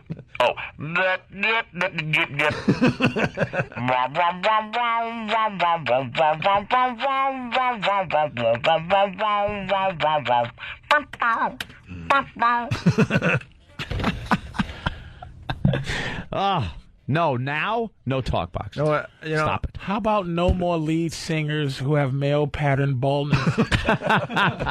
And they're hiding it with hats and scarves. And They, who was my favorite was the guy from Scorpions. He was good. He tried on the sides, but that top wasn't working for him. No more. And then the other guy from, Come On Feel the Noise. Quiet Riot. Quiet Riot. Yep. Yeah, he was another one. And then, like, a few years later, you saw him, and he had this big poodle head of hair. I guess they stitched some on. This is a good one. Is this from E-Rock? No more singing drummers. Oh. I used to hate that, man. Well, absolutely. They're drumming and singing at the same time. If you're going to sing a song, give the drumsticks to somebody else for a song. I got to go with one guy, though. Don Henley. Hotel California. That guy was fucking playing and singing that song to a T. But you don't remember the drumming part. Yeah. I think it took away from his vocals. Oh, my God. What about My Sharona? Right? Going from Hotel California to My Sharona might have been a bit of a leap. Off a cliff. Klaus Meine was the lead singer of the Scorpions. Klaus. Kyle from Virginia, thank you. No more bands wearing Lane Bryant. Stephen Carr of Foundry. When I play the song Pendulum comes on. When we play Pendulum. All right. Here's Pendulum. Here's Steve, our own Steve. Yeah, baby. Steve Carlisi. He was known as Stephen Carr back in his band Foundry. And this is his song, Pendulum. What's he play? He sings, my Oh, friend. wow, okay. And did he play guitar also? Or was he just the singer? And he weighed 8,000 pounds at the time. Yeah. Swear to God. Big fat guy, and he got his clothes at Lane Bryant. See, I would love to make fun of this. He wore women's I clothing. like this song. I like to wear women's clothing. I actually like this song. Here comes Stephen Carr now. This is Steve? Oh, yeah. Fucking A, it's Steve. Oh, this rocks.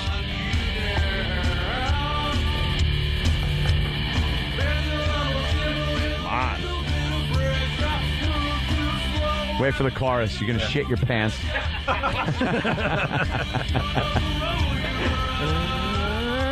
Oh. You did the grinding mountain time. Now you gotta pay for what you done. You better run. Better like a take the one breathing in my ear. Back is gonna break it. Yeah. Fucking Pendulum. Here it comes.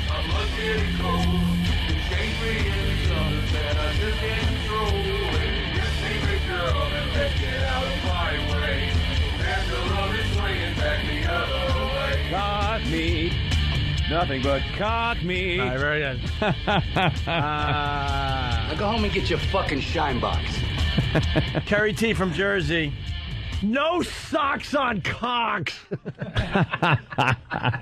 That's Red Hot Chili Peppers. Yeah. Goes back a ways. Oh, wow. Critique's coming. It sounds like typical 80s industrial pop. Oh. Little echo. I think you lost your chances because when they interview you, your interviews were probably not what the fans wanted to see. His band has as much focus as his website.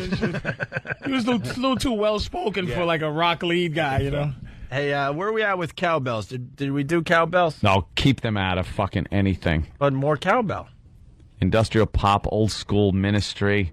Yeah. What happened to Foundry? They're just getting panned here on Pal Talk. Boy, I like Pendulum. What happened to Foundry? Everyone had day jobs in the band, so it was sort of... You didn't commit? Well, I think I was subsidizing pretty much the whole thing, and I decided the band had to move to either New York, Nashville, or L.A., and everybody had day jobs and girlfriends, so I just said, I'm leaving. Really? Yeah. No talking through your songs like David Lee Roth. Yeah. No talking. Sing. How about this one? No making your hit song unrecognizable. Oh, live. That's why the fuck we go to see you. Bravo. Yeah, no changing the... Dude, that happened with... I saw Dylan back in the day, and I saw Neil Young back in the day, both of them. Like, the song is almost over, and I'm like... Oh, is that it? What? That was blowing in the wind? Yeah, that might have been the best one out of all of them just now, is that, you go and you want to hear... You just want to hear the song, and you want to sing with it. Just want to hear, Don't rephrase things. That should have been way up there. That's way up there on the list of things. Yeah. If you did a countdown, that might be number one. No millionaire band members making the devil horns. We know you live in a mansion. How about no new tattoos? You can have the ones you had when you were crazy, but no new ones. Fucking dog shit sniffer. We really want to have this bit get onto other things, but we can't help ourselves. He writes, no more dressing up like it's fucking Halloween. Oh, that's a good one, too, from Richmond Boogie. No singing the same song 3 times in one night. Because you don't have much of a catalog. Well, that was Aha. How about Oh, it was also Modern English. Modern back in the English, day. yeah. How about no modern haircuts, but you keep the old mustache? You keep the old 70s. You get rid of the mullet, but you keep some other old shit just to remind you. All right. Hey, did we find that Godsmack drum solo? I would love to play that. Maybe we play that instead of making the people listen to Tell them about the discount, Harry. How about we do that instead of breaking? We play the Godsmack fucking drum solo. Can we find that anywhere? It has to be out there. Huh? No. I don't know what song it is. No changing the song. It was not a song, really. It was just some fucking just thing a they drum solo. did. It was just amazing. No fucking intermission. Very good. See, we're done with the bit. Yeah. And that's how a bit dies. It's like a sun. You know, it goes into the last, and then it's supernovas, and then black hole, where all humor is sucked in. No more can get out. I got one where I could bring Patrice into the discussion, if you don't mind. Don't start rapping because rap is cool now. Hey, now you're talking about Rush again. That's right. Really? It comes back to Rush. Rush tried Don't it. go with the trend. Roll the bones. Have you ever heard the rap and Roll the Bones? It's so Get me the rap bad. and Roll the Bones. Oh, it's so I'm bad. not a Rush fan. I just like the wrestling intro. I enjoy that song. You ever hear Queen's I'm in Love with My Car? You got it? Yeah. You like that song? No, I hate it. All right, listen. Here's Rush rapping. Facts. No zodiacs or almanacs. This is as bad as Blondie's first rap song. Yeah. It's a parallax. You Oh, dig? that's awful. That's fucking hideous. But you know something, though? Ah, fuck. Never mind. No, this is just awful. Any black respected rockers? Fish? Isn't Fish like where white people go, fuck, these motherfuckers? Oh, yeah. Living Color was huge. Hey, Fishbone? Fishbone. They're taking a shot at Fishbone. Anthony. I thought it was- Hey, What they're did I taking do? a shot at Anthony. It's very rare, so I'm going to enjoy this What one. did I do? Duncan Booth douche. None? I don't know. What is your name? Duncan Booth douche none? I think he put none for his last name. Oh, okay. So it's Duncan Booth douche, right? It's no more Neil Diamond impressions at every live event. Exactly. What do you think? I go up there and want to do that? I'm forced to. I must say, at the last karaoke event we went to, we all had a great time. It was my sister's birthday. Yep. And we went to a karaoke club. I did not sing one Neil Diamond song. I know. And you sang some great songs. Me and Opie got up there and actually sang a Hall & Oates song. No shit. Hey, it was one of those rare And nights. who was Hall and who was Oates? As a matter of fact, y'all should play them in the movie. Hall and Oates, the movie. You should fucking play those guys. All right. Holy shit. Stop stating the obvious. Holy We try to avoid shit. that. We We get That that, shit. or we want to be in the new Starsky and Hutch movie. Right. Wow. All right. All in Oates. And it was Maneater. Yeah, it was Maneater. What? That's never even hit my head once in my please. life. Oh, shut up. We've known that. We've known that one for years. Oates looking Shut up. God damn. All right. I think we kind of did the Because your kiss is on my lips. Because your kiss. Hey, the Godsmack drum solo is on YouTube, so let's try to find a good copy of it, all right? It's amazing. It really is. All right, we should take a break. By the way, see, we could do radio if we feel like it. Nah. Sometimes. See, we felt like doing a little radio today. Go fuck yourselves. It's Opie and Anthony.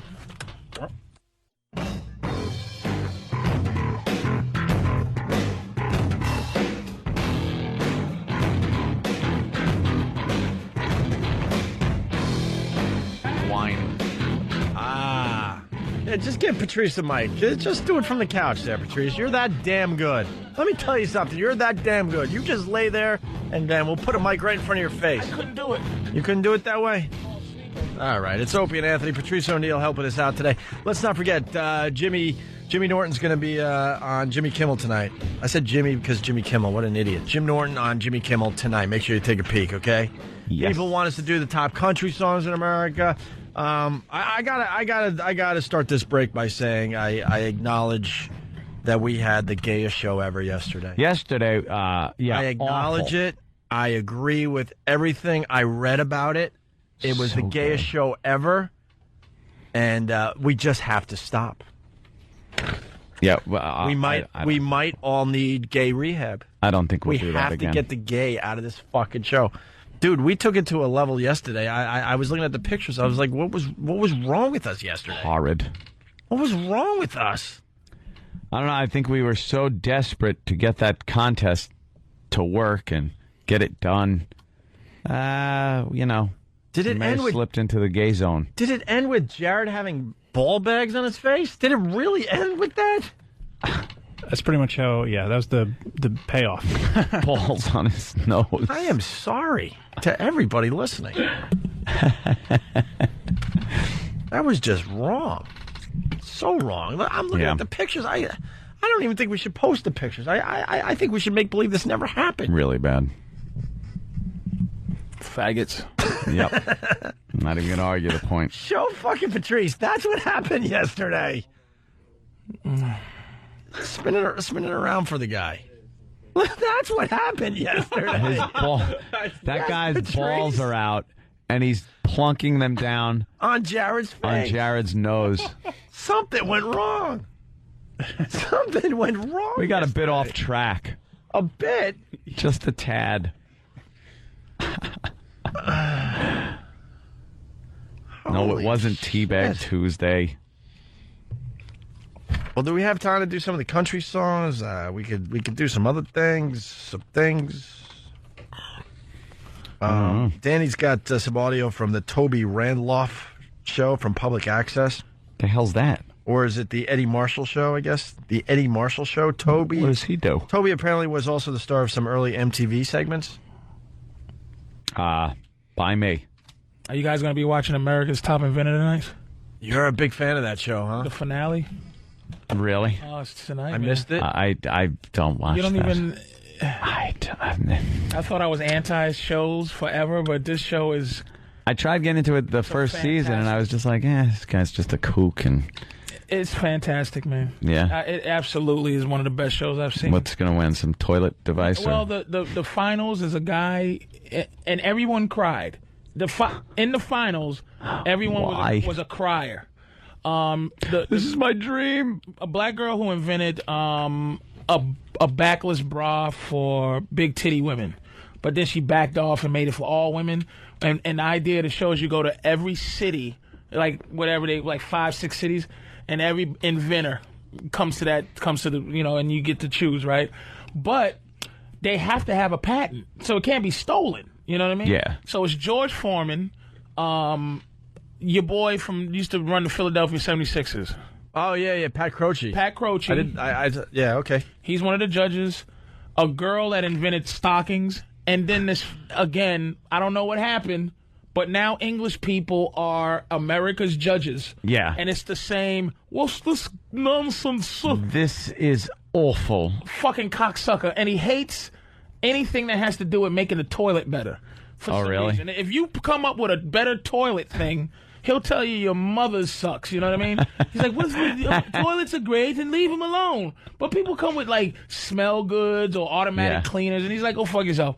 The loo is perfect. So the finalist is one guy who cried because he loved drag racing. And he just had invented something that I almost wanted to take a shit on.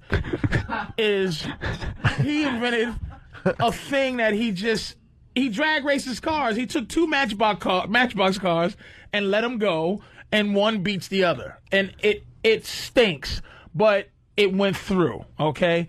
And by the way, George Foreman says yes to everything.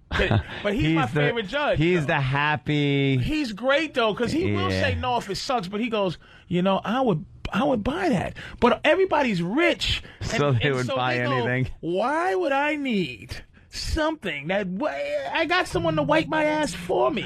I have a Mexican woman to do that, right? So they don't even relate. But the three finalists were, matter of fact, the 6 finalists, but they canceled 3 for this. Tonight is the end. It was 2 white brothers, 2 old brothers who invented like a shelf that held every wrap in your house. Saran, aluminum, blah, blah, blah, and it went under the counter. It was awful, but it made it to the finals. And by the way, if you win the preliminary, you get 50 G's. Nice. Not for your pocket, to develop your idea. Mm-hmm. Okay? Now, tonight, it's a fireman who cried. Everybody's a crier. The black girl invented the bra. I was raped. My daddy poked both my eyes out, and I had to go. I got fish eyes in. My daughter's underarms stink. So it's like, Lordy Jesus, I need to win. So she got a great idea: backless big titty bra. Big titty. And the idea is if you take a backpack and her idea is like you take a backpack, turn it forwards. Gotcha. So it's on the shoulder, and then it holds the titty in. No back. Yeah. So for big titty women, they could wear the backless dress and show big off their titty back bra. fat. Exactly, big fat back titty bra. Yeah. Which can't win. It would have won if it wasn't for this motherfucker. Oh, and the car guy, he changed his shit right up with the 50,000. He had another idea to make automatic paper model cars. So you would make a plane out of paper, but you would have a remote control that you put it in the paper and fly a paper remote control plane or drive a paper remote control car. Horrendous!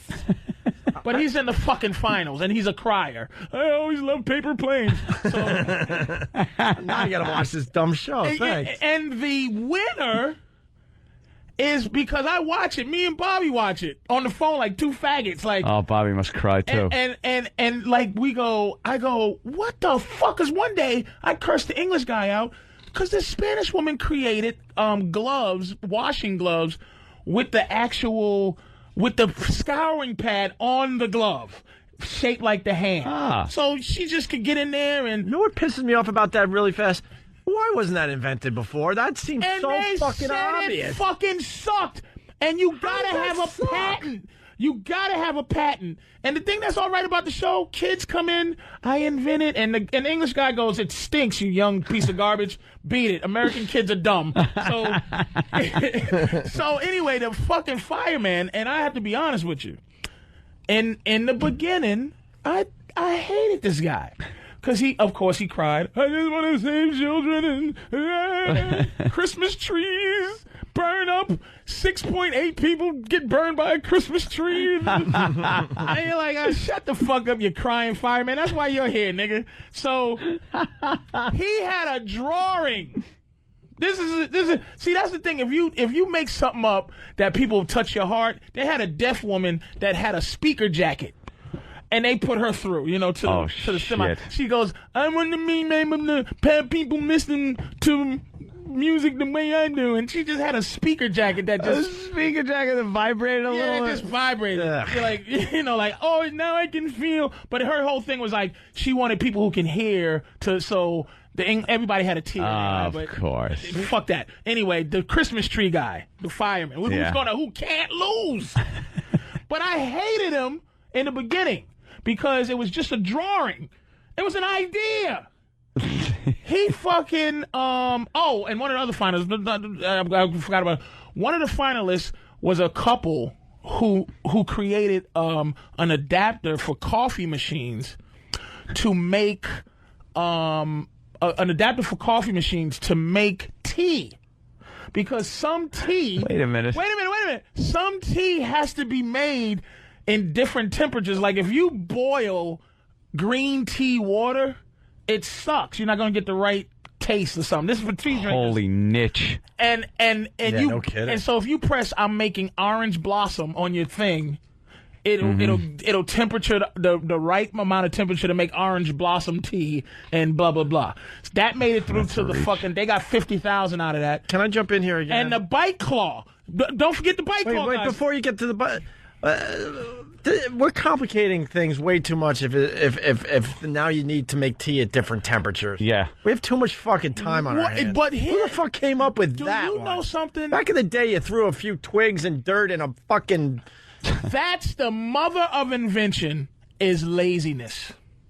Yeah, of course. Think of any invention that means anything. It's fucking lazy. Why would we invent the escalator? Because we're lazy. It's lazy. Don't want to walk up those they stairs. They only discovered recently that you need to, make tea at different temperatures. It used to be tea, just fucking boil some water tea and throw your bag in. But they made a niche. And don't forget the bite claw guys. All right, bite claw. Bite claw guys. Bite claw guys. Okay, instead of... You go in there and you ride a bike and you got to hang it on it. They just said, fuck hanging. Which I never thought, some things you go, I never thought to even go, man, I don't need to be hanging this bike. You never thought that? I never thought that, Of course not. Bike hanging, right? Yeah. That was a good one, you piece of shit. But I rode a bike. Hanging's not in your vocabulary. No hanging and no bikes. Oh, no bikes. Matter of fact, I thought this fucker was making a fat joke. He was making a racial joke. That's right. That ended up being a double fat racial joke. Double fat. I don't ride bikes and I don't like the word hanging. Right. Fucking that was a good one, you motherfucker. All right. So they made a device that instead of having to lift off the thing, the hook, it's a claw that had a button in the middle, and you just lift your bike, and it hits the button, and the claw just closes on it and hangs it. Uh-huh. And then you push it up, the claw opens, you pull it down. It's supposed to be an easier way to just put your bike up. And they got cursed out because they took the $50,000, and they said because they had a rough little thing of it. So the English guy really taught him a new asshole because he goes, so basically you took that $50,000 and you gave it a color. They made it orange, and you made it smaller. That's what you did with our $50,000, motherfucker. And it was like, blah, blah, blah, like the guy from the fucking news. Blah, blah, blah, blah, blah, Porky Pigged it. And they was like, fuck you. You ain't shit. So here we go. The fire guy. When he first came out with his idea called Guardian Angel. Guardian Angel. Guardian Angel. Let me tell you what this is. Go ahead. I'm not even going to, just from hearing that. Just from hearing it. Go ahead. I bet I know what it is. Of course you do. It's the fucking ornament on top of the tree that's hooked up to a water supply, and it sprinkles the fucking tree if it catches on fire. Absolutely. You saw the show. I believe he didn't. I swear to you, I've never seen it. But it's a pipe that runs through. This is his drawing in the beginning. And remember, this is with tears. Right. It's the angel at the top. Yep. The pipe goes through the tree, comes out, and the water supply is a present. Okay? All right, so it looks like a present. It's a come through the thing, boom, present. Okay? Yeah. So his drawing was, I'm going to, here's my theory. My theory is when a tree sets on fire, an alarm goes off, and the angel sprinkles water down the tree, it will save lives. And remember, this is with crying. Now, Pat Croce was like, he went through the tears, and he goes, this is some horse shit. Everybody else is like, Lord and Jesus, you're going to save lives. And I'm sitting there going, this stinks. Because this is just a theory. I believe everyone should be able to travel like he tried to do from the movie The Fly. Here's my drawing. I want to go to New Mexico right now in a transport. I want the Star Trek shit to be real. Hell yeah. That's what his drawing was. Oh, So God bless him, man. Like, shut the fuck up, Fireman, right? But this motherfucker took that $50,000, and you get a development team, you get a marketing team, you get a whatever. He showed a video of this thing working. Like, they showed the thing. Now, Pat Croce goes, how many times did it take for that shit to work and all that? He said 8 trees, but we couldn't get this video like that because he had one thing was the Guardian Angel. Tree set on fire, Guardian Angel was spraying, alarm went off, you just see a living family. Other picture, in this one, Christmas tree, somebody, the fire fairy comes in, takes a shit, and they showed that tree killing everyone. You know what I mean? Yeah. Just everyone's dead in the house.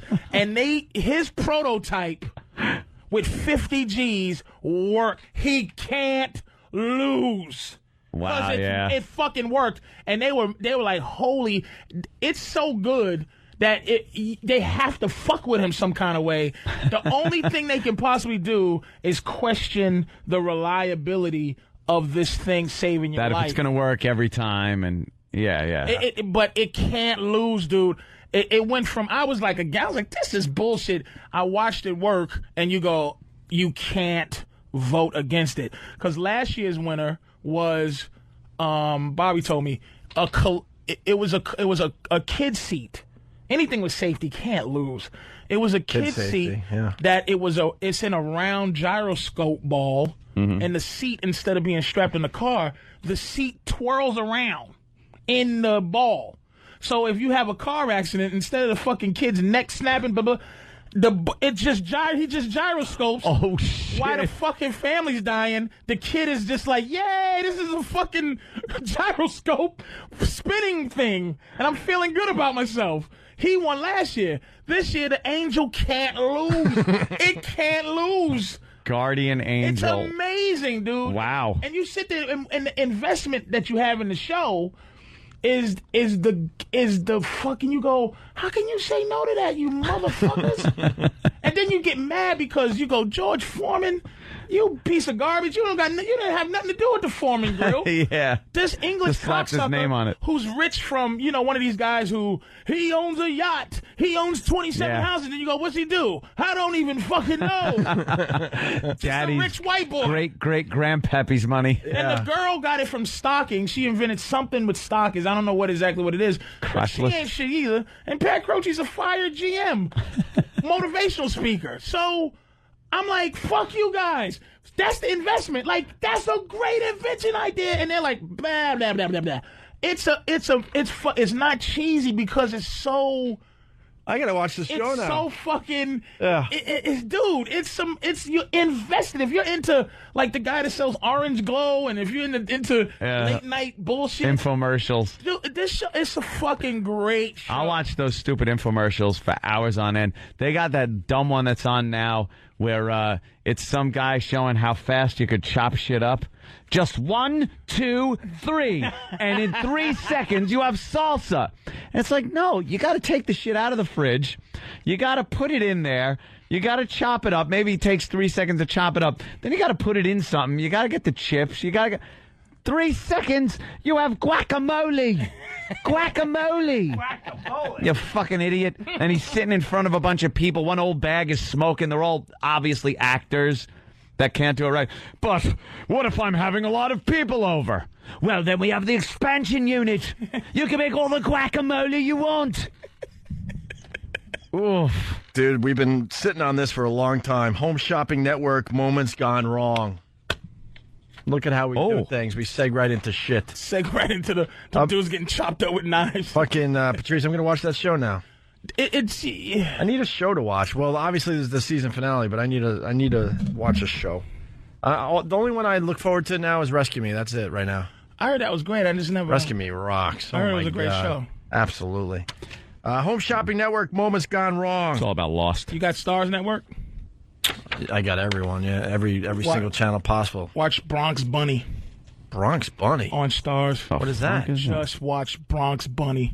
Hookers? It's a fucking dirty, R-rated puppet interview show, and I know that sounds horrendous. Certainly does. But the puppet, Bronx Bunny and Teddy T, which is a endangered panda. Those are the two dudes. A dirty bunny and his endangered panda friend, Teddy T, who smokes weed and just is fucked up. They're interviewing Chris Jericho. Shit. They go Chris Jericho and Sulu, right? You know, Sulu. And so the bear after Sulu says, "Hey, I hear you came out the closet," and fucking the bear goes, "Oh my God, they kept you in the closet, those dirty Cleons, right?" And he goes, "No, I'm gay. I'm a homosexual." Oh, I think we got it. And he goes, I'm not fucking gonna say Captain's log anymore to you, you fucking... He didn't call him a cock smoker. He goes, what do people think now that you're a cock smoker? So Chris Jericho, Chris Jericho's kind of funny, and the bunny goes, hey, so Chris, what's it like, doing what you're doing? He goes, well, and he started getting to this little diatribe, and the bunny goes, just answer the fucking question. It makes me laugh. I think we got the clip you're talking about with George Takei. George Takei. Let's hear this. How did fans take it when they heard you were a smoker? Holy shit. Can we get more volume on this? Here's the bunny, obviously. And he says cock. There's no bleeps in it. Yeah, no bleeps. I don't know why they bleeped it for YouTube. They bleep it for YouTube, not for us, so don't give us shit, you motherfuckers. How did fans take it when they heard you were a smoker? Oh, Jesus. And the bunny goes, oh, Jesus. Oh, Jesus. It's the funniest show, man. Wow. I'm amazed he agreed to that. Dude, I know he's got a sense of humor, but go back. I want to hear the whole clip. Go ahead. Start it right there. How did fans take it when they heard you were a smoker? Oh, Jesus. You know what? What? I got great support from the fans. I got a tidal wave of emails. Jism. Men are the ones that you should get to redecorate your apartment here in East LA. You know, you got a point there. Yeah. How can you find things in here? I mean, Oh, we know where everything is. No, you don't. Yes, I do. I can tell you there's a pile of shit over there. Yeah. Another pile of shit over there. I like to be able to go to a drawer, pull it open, and get my underwear out. I like to go to the closet and open the closet door and get... Out jumps a guy. See what he did there? Wait, go back, because then they fucking beat him up some more. And the bunny goes... yeah, wait. Take it back slightly. I want to hear what he said after that. All right, go. I like to be able to go to a drawer, pull it open, and get my underwear out. I like to go to the closet and open the closet door and get... Out jumps a guy. You got the idea. You got the idea. He sounds a lot more feminine now, He was on the doesn't show he? with, remember the little girl that was in Waterworld? Oh, yeah. Napoleon Dynamite, and he just trashed Kevin Costner. Shit, really? That fucking movie stunk. Kevin Costner's a piece of shit. He's like, no. He's like... All right, listen. It's a beautiful show, man. I'm telling you. Bronx Bunny's now on our radar. Thank you, Patrice. Oh, God, we'll Bronx definitely Bunny, check dude. that one out as well. Gotta watch it. We got audio of the fireman. Is it worth playing after that big setup? We got. Play the dude. He's play the dude. All right. crying, and he's just fuck the home shopping fucking network. the moments fireman gone guy, man. You wrong. gotta understand, this guy is just. I'm saving, and you don't want it to work because of what it's too much emotions. You go fuck you and your saving lives. Saving lives. I just want to save lives, but he just it's got to win. Has no choice to win but to win. All right, here it is. Oh, by the way, thanks to Randy Barnes from New Orleans. Oh, thank you. The setup with heart-wrenching story. Here's the American inventor with the fireman. My name is Greg Chavez, and my invention is the Guardian Angel. It's a fire protection system for your Christmas tree. I want to show you something that is pretty amazing. It is footage of a Christmas tree fire consuming a living room. Every year, children die in this country at the holiday season Take a note of the time. That's what's happening in someone's living room. This is how I dress to come to a situation like that. About 15 years ago, I was a construction worker. It was Christmas time. I was home and I saw a news broadcast. And what it was a father running from a burning structure carrying his lifeless child. He was followed closely behind by the mother. And the look on her face.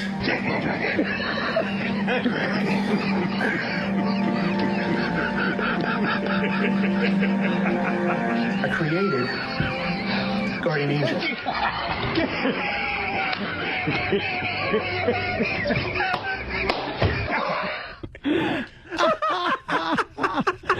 Oh, that was good.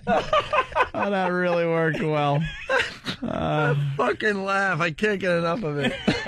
Guy has to smoke 80 packs of cigarettes to laugh like that. The big pitch. Do we need the big pitch? No. All right, just that part. Yeah, right. It's just that's the whole thing. And you got to understand, it was a drawing that he had. It was just an idea. Yeah. And like Pat Coach was just like, dude, this is. How do you not see that though as being something that has some potential that is kind of easy? It's not like it doesn't seem like fucking different. Really? It has to censor. It's a major There's piece shit of out there that senses fire, smoke. It's called It's called a smoke detector and a sprinkler. There you go. Yeah, how about you just have a sprinkler system in your fucking house up on top of your Christmas tree? You can't. This is the cheap version of that. No. This is the better. This is the. It catches it. I guess by the time the detector might get it, it's out of control. Like it can't. Like the way those they show those Christmas trees flaming up. It's like you're dead very fast. I would think you could have a sprinkler, a single sprinkler head that you get anywhere and like you see in any building. Put it where you keep your Christmas tree every year. Put it right there, and then pipe it into your plumbing. That's what you do. Now you hook a valve up. How about putting it in the bathtub? you hook a valve up to a smoke detector. That's fucking not flammable. How about you just put your Christmas tree in the shower? And just keep Why do you have to buy a real one? Buy the fake one that we used to buy and put it together. They smell good. Buy a fake one and some Pine Sol. Smoke detector to a valve right over it. And then you put your Christmas tree there. Now you could put any type of top decoration you want. Your Christmas tree could be any height you want it to be. It's underneath the fucking sprinkler. You should be on the show. There you go. I think his idea does suck ass. As a judge, it would be fantastic. I mean, Jesus, for what I could get down at Granger for about $50, I could pipe a fucking house for that. And see what you said? Like, just the sense of that? No one said, why have sprinklers then? Yeah. Why? I don't get it. All right. Hey, people are bringing it up on Instant Feedback. We don't really have much on it. Do you watch Little People, Big World? Oh, that fucker got arrested. That fucker. Matt Roloff. Little fucker. That little fella. For drunk driving, right? Yeah, DUI. But we read the story, and you think, this guy's an alkie. It said in the story that it only takes 2 beers. Who the fuck could drink only 2 beers? He gets a DUI from 2 beers? 2 beers. Because when you see these DUI stories, you're like, wow. His body can't handle his boost. Is no bigger than a pint. He has a pint of body. Driving while insignificant. I think they should let him go. 2 beers? Fuck that. 2 fucking beers. Give the guy a break. Arrest that. No one could drink 2 beers. Arrest that little person. Yeah, put him in the clink. Yeah, little guy. Put him in a special. A doggy kennel. You got a little doggy kennel box. Next to the real jail, so the fucking people can make fun of him. Arrest that motherfucker. Make him wheel around the fucking. You made bail. You squeeze your thumbs together to open up the front. In a little baby Segway, he's rolling around the prison yard with a little baby Segway and a sharpened toothbrush in. What was he driving? A Barbie dream car? One of those fucking. He was probably driving his mule. A battery operated Hummer. Yeah, one of those battery powered Hummers you get the kids. He hit a tree. Nothing happened. Send that little fucker right to prison. I have no remorse for him. Why? Because he's little in. 2 fucking beers. If it takes 2 beers for you to get drunk, then you should be poor free bastard. to Yeah, but how do you wrap those that's little? hell on earth. How do you wrap those little sausage fingers around the bottle? Did he have to hold the beer with two hands? Chug it. Looks like he's drinking a 40. It's a pony. It's a Bud Pony. With those little Simpson hands? Yeah. Little Simpson hands. Little three-finger hands. Screw him. He should go You're right. to jail. Put him in. No remorse Put for him. the little Put him fella. in the jail. Fuck him. Hey, what about the TV show about the kids? Is that happening like today? Which one? The concept is they have a bunch of kids like in the desert or something, or an old. Oh ghost yeah, town. this is some kind of fucking like Lord of the Flies shit they're pulling. They're doing like, Lord of the Flies without the crazy shit. It's like a. It's called Kid Nation. Thank you, Kid Nation. Jason. Oh, so it's like Survivor with children? Yeah. They take a bunch of kids, they put them in this like old. It looks like an old Western set, but it's apparently an old ghost town called Bonanza. Can I interrupt real fast because we might be able to get the clip on before we leave here today? Someone, Dan, help me out. Jason writes, "Hey, here's a show that's going to take off. Kid Nation, okay. Go to this website. The audio rules. There's kids crying about missing their wheelchair-bound brothers." Good. Can you maybe find that clip real fast, see if there's anything to it? Sorry, Ant. They say the whole slug line with them is that there's no adults. It's just kids. But that's impossible because they show these kids, and they show some kids that are really young, and they show like girls and boys, some cute, some ugly, and then they show this one kid that looked a little too old to be there. You know, he's got like braces on, and he looked like the guy that's going to be the troublemaker. And I could just see, like, there's got to be parental supervision or some kind of, like, supervision there, or this kid's just going to go fucking sexually assaulting all the girls in the place. He just looked like trouble. Had like long hair and like a wool cap. How old are the kids? Like 10? It looked like they anywhere from 7 to maybe 13. And there's no outcry or outrage about this show? I don't know. I don't know what their whole thing is. That's all I kind of caught of it. But I did see some kids crying, and I saw like an argument between some, and one kid like trying to take the lead. And you know, I don't know how it's going to work out, or if there's adults there to keep things from getting out of control. I would think that'd have to be. Kids would kill them. It would be great to just dump kids there with a camera and watch them just literally kill each other. Because kids are stupid. They don't understand. You think we'll ever get to that point? We're going to hang you because you stole the candy. What do you say, guys? Okay. You think they'd do that and then not realize what they did? Do you think we'll ever get to that point? They tease that like with movies and stuff, with reality shows, where you just let bunch of prisoners. What was the movie where you let a bunch of prisoners on an island and like Escape from New York or something? And they just, but for real, like a reality show where for real they're like, that'd be great. No rules whatsoever. Do you think we'll ever get to that point in this society? Yeah, probably. When like regular TV loses so much revenue to all the really outrageous shit, then they'll realize, okay, we got to do something. All right, now we got to kill people. Yeah, for real. Got to start maybe killing people. They'll probably start with like just broadcasting executions. Yeah, it's always been a hot button. They won't do that. They'll find out a way to make that make sense. Because I was actually watching live the last killing of someone on live TV. It was weird. It changed my life, kind of. Really? Yeah. Where the fuck did you see that? I was in L.A. And it was the gay guy that was against HMOs. He had AIDS and he tried to burn his dog up. Oh yeah. Himself. Remember that? No. You don't remember? He was against the HMOs. He was on the highway. How was he against homos? Wait a minute. No. He was gay. I thought you said HMOs, not homos. HOMOs. He was a homo who was against HMOs. So it was something funny happened. But he tried to burn himself up like the monk in that video in Vietnam. That takes a lot of guts. He didn't realize how hot fire was. Fucking shit hurts, right? So this fucker had him and his dog in the car and he tried to burn the dog up and him in the protest. He lit the thing and you saw the fire. Good idea. This motherfucker he said, "Oh shit, I didn't realize fire was this hot." Fire hurts. So he jumped out and it'll the car. hurt before you die. He jumps out the car butt naked on fire. Because he rips his clothes off. So he's running around in this weird circle on the bridge. He jumps on the top of the bridge and goes, shit, if I jump, I might not die. It'll be just like this fire shit I just pulled. Now, his dog is burned up in the fucking truck, by the way. He goes to the back of they're just filming this disaster. He goes to the back, this is live, goes to the back of his pickup truck. I am remembering this now. Gets a fucking shot. Oh, yeah, now I remember. And just blows his brains out right live. It was like, did I just watch a guy die right now? Did you have it on DVR? Were you able to rewind? Watch it a few times? Like 5 years. Oh. 6 years. Why the fuck would that affect you?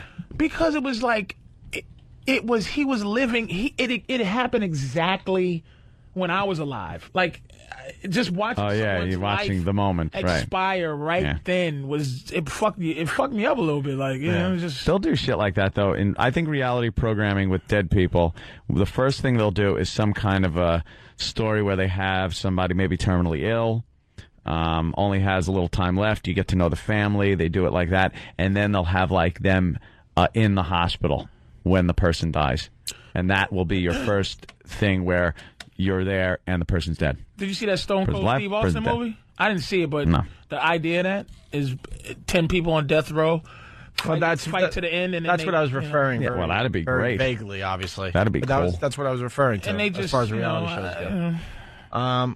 Are we ready for line of the day? What? What happened? What, E-Rock? E-Rock, what happened? E-Rock. Don't forget, Jim Norton on Jimmy Kimmel tonight. Yes. Patrice O'Neill playing DC Improv August 10th, 11th, and 12th. There you go. August 10th, 11th, and 12th. You see the clip on, I was on break, but it's one of my favorite now. I can't get enough of it.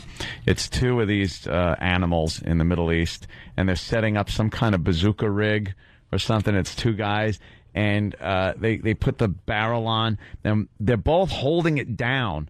And they're going, Allah Akbar, Allah Akbar, Allah Akbar. And they hit this thing to make it fire, and it explodes right there under them. And they go into pieces. Just pieces of them go flying. This is on YouTube? Oh, it's on break. Break. It is fantastic. What's the search? Allah Akbar, Allah Akbar. Boom! Just pieces of them fly all over the place. What's the search on that one? I don't know. I think two savages explode. Exploding savages. Exploding savages. And then you'll see Apocalypto.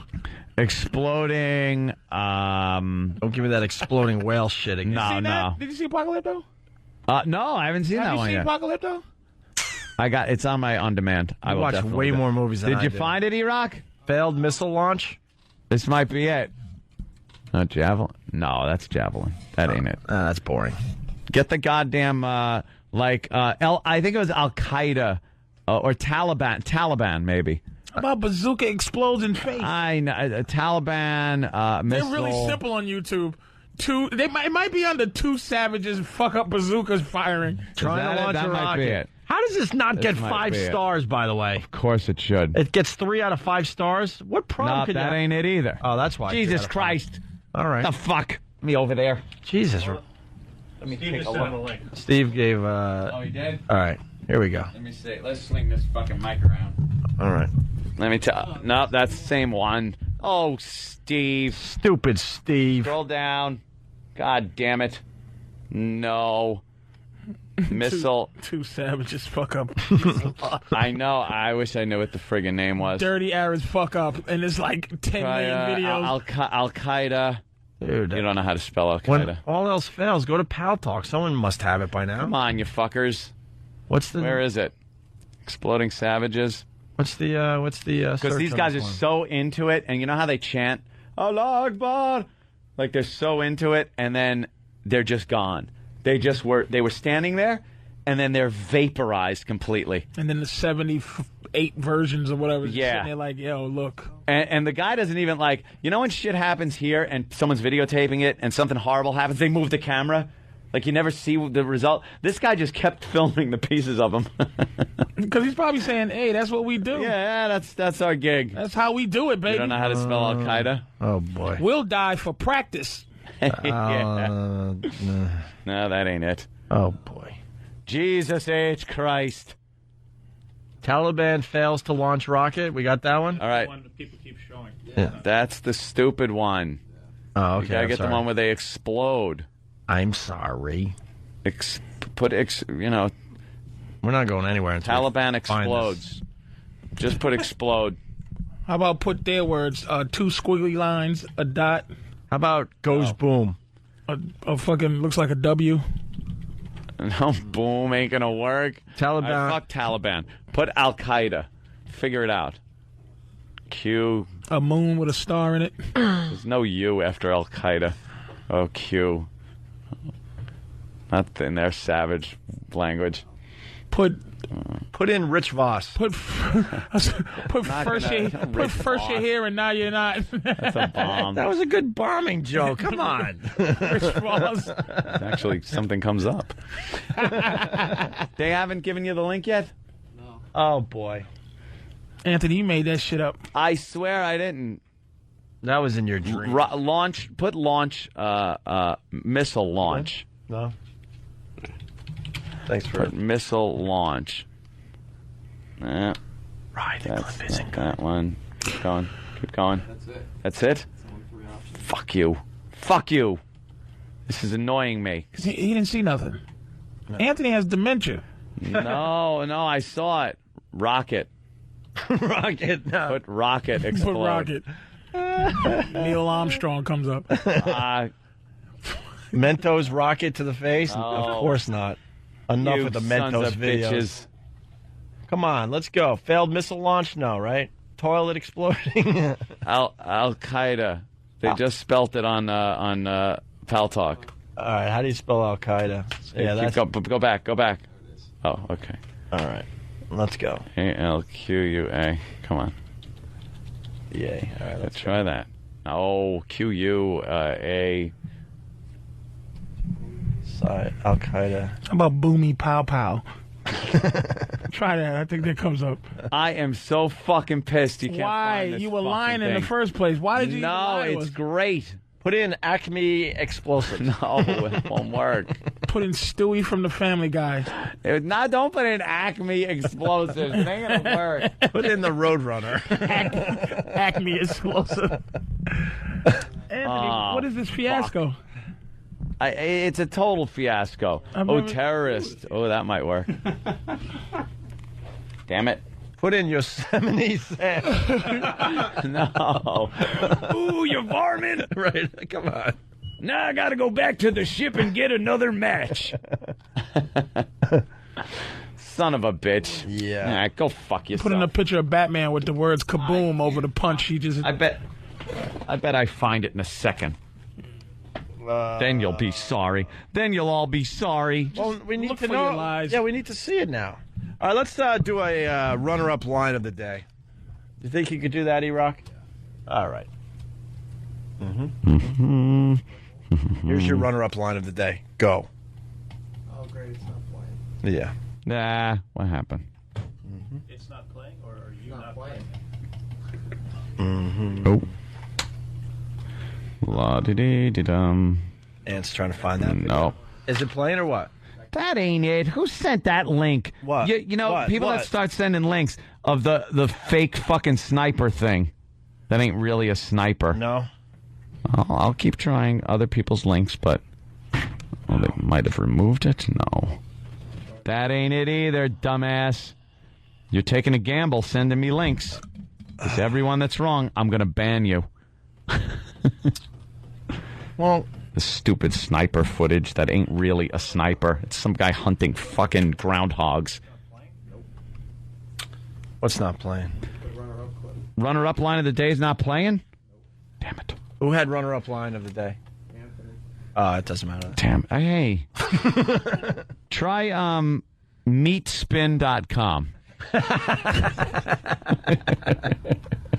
Fuck, I want to see it now. I know. Who doesn't? Someone's saying training video. Is that...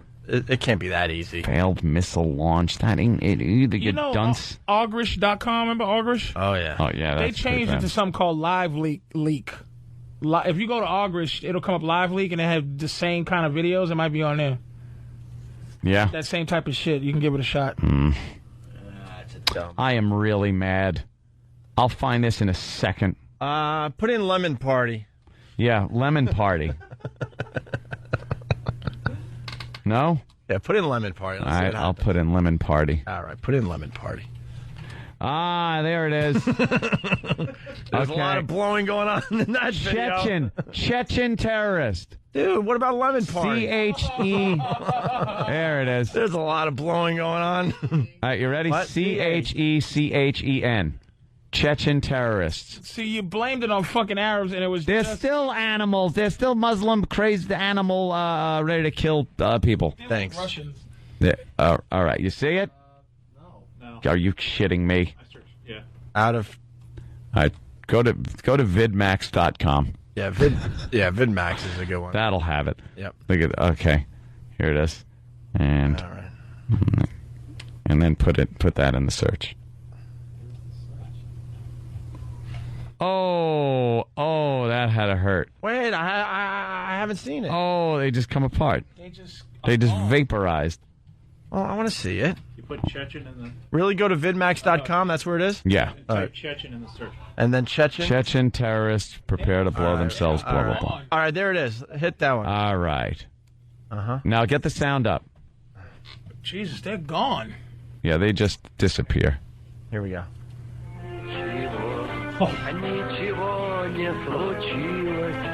Music. Damn Russians. This is some Russian type motherfuckers. What the fuck? How cool is that? Holy shit. Hello, Akbar. Is that real? Yep. Wow. Steve, is it real? Yes, it is. Oh, okay. Steve dubbed it real, so it has to be Go real. to vidmax.com and throw in Chechen. But they were gone. You didn't even know Just if they... gone. Vaporized. You saw a piece of meat kind of fall down, which was probably All right. the guy's spine. All right, let's go. We With got to go. something attached to the ribs. I want to go home. I want to go home. Runner-up line of the day. Go. No bowed instruments. We shouldn't have a roadie yelling, he needs rosin. Quick, more rosin. Rosin. Very good. And finally, Patrice, thank you so much. PatriceO'Neill.com. When are you doing Black Phillip again?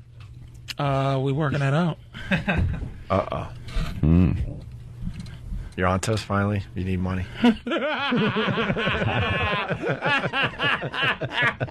Oh, fuck.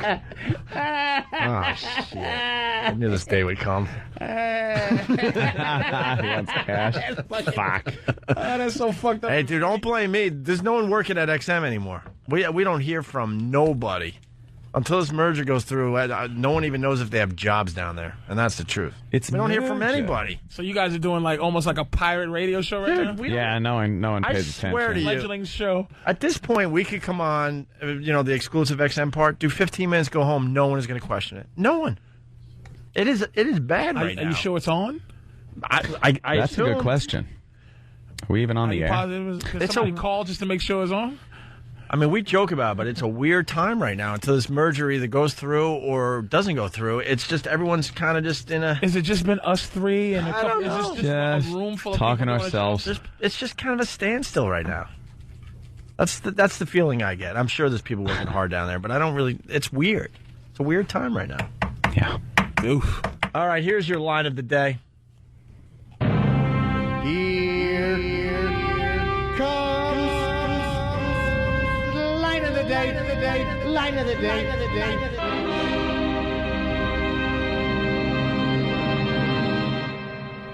No more beds wearing Lane Bryant.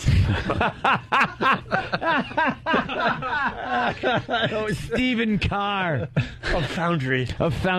When I play the song Pendulum comes on. When we play Pendulum. Too busy being queer. Line of the day goes to a instant feedbacker. I don't know who sent that in anymore, but that was your line of the day. Good Very job. good. Good job at the instant feedback today. All right. Guys, thank you so much. Yes. Hey, we found the Godsmack drum solo. I don't know if it's worth it. Subject people to a drum solo. Jesus Christ.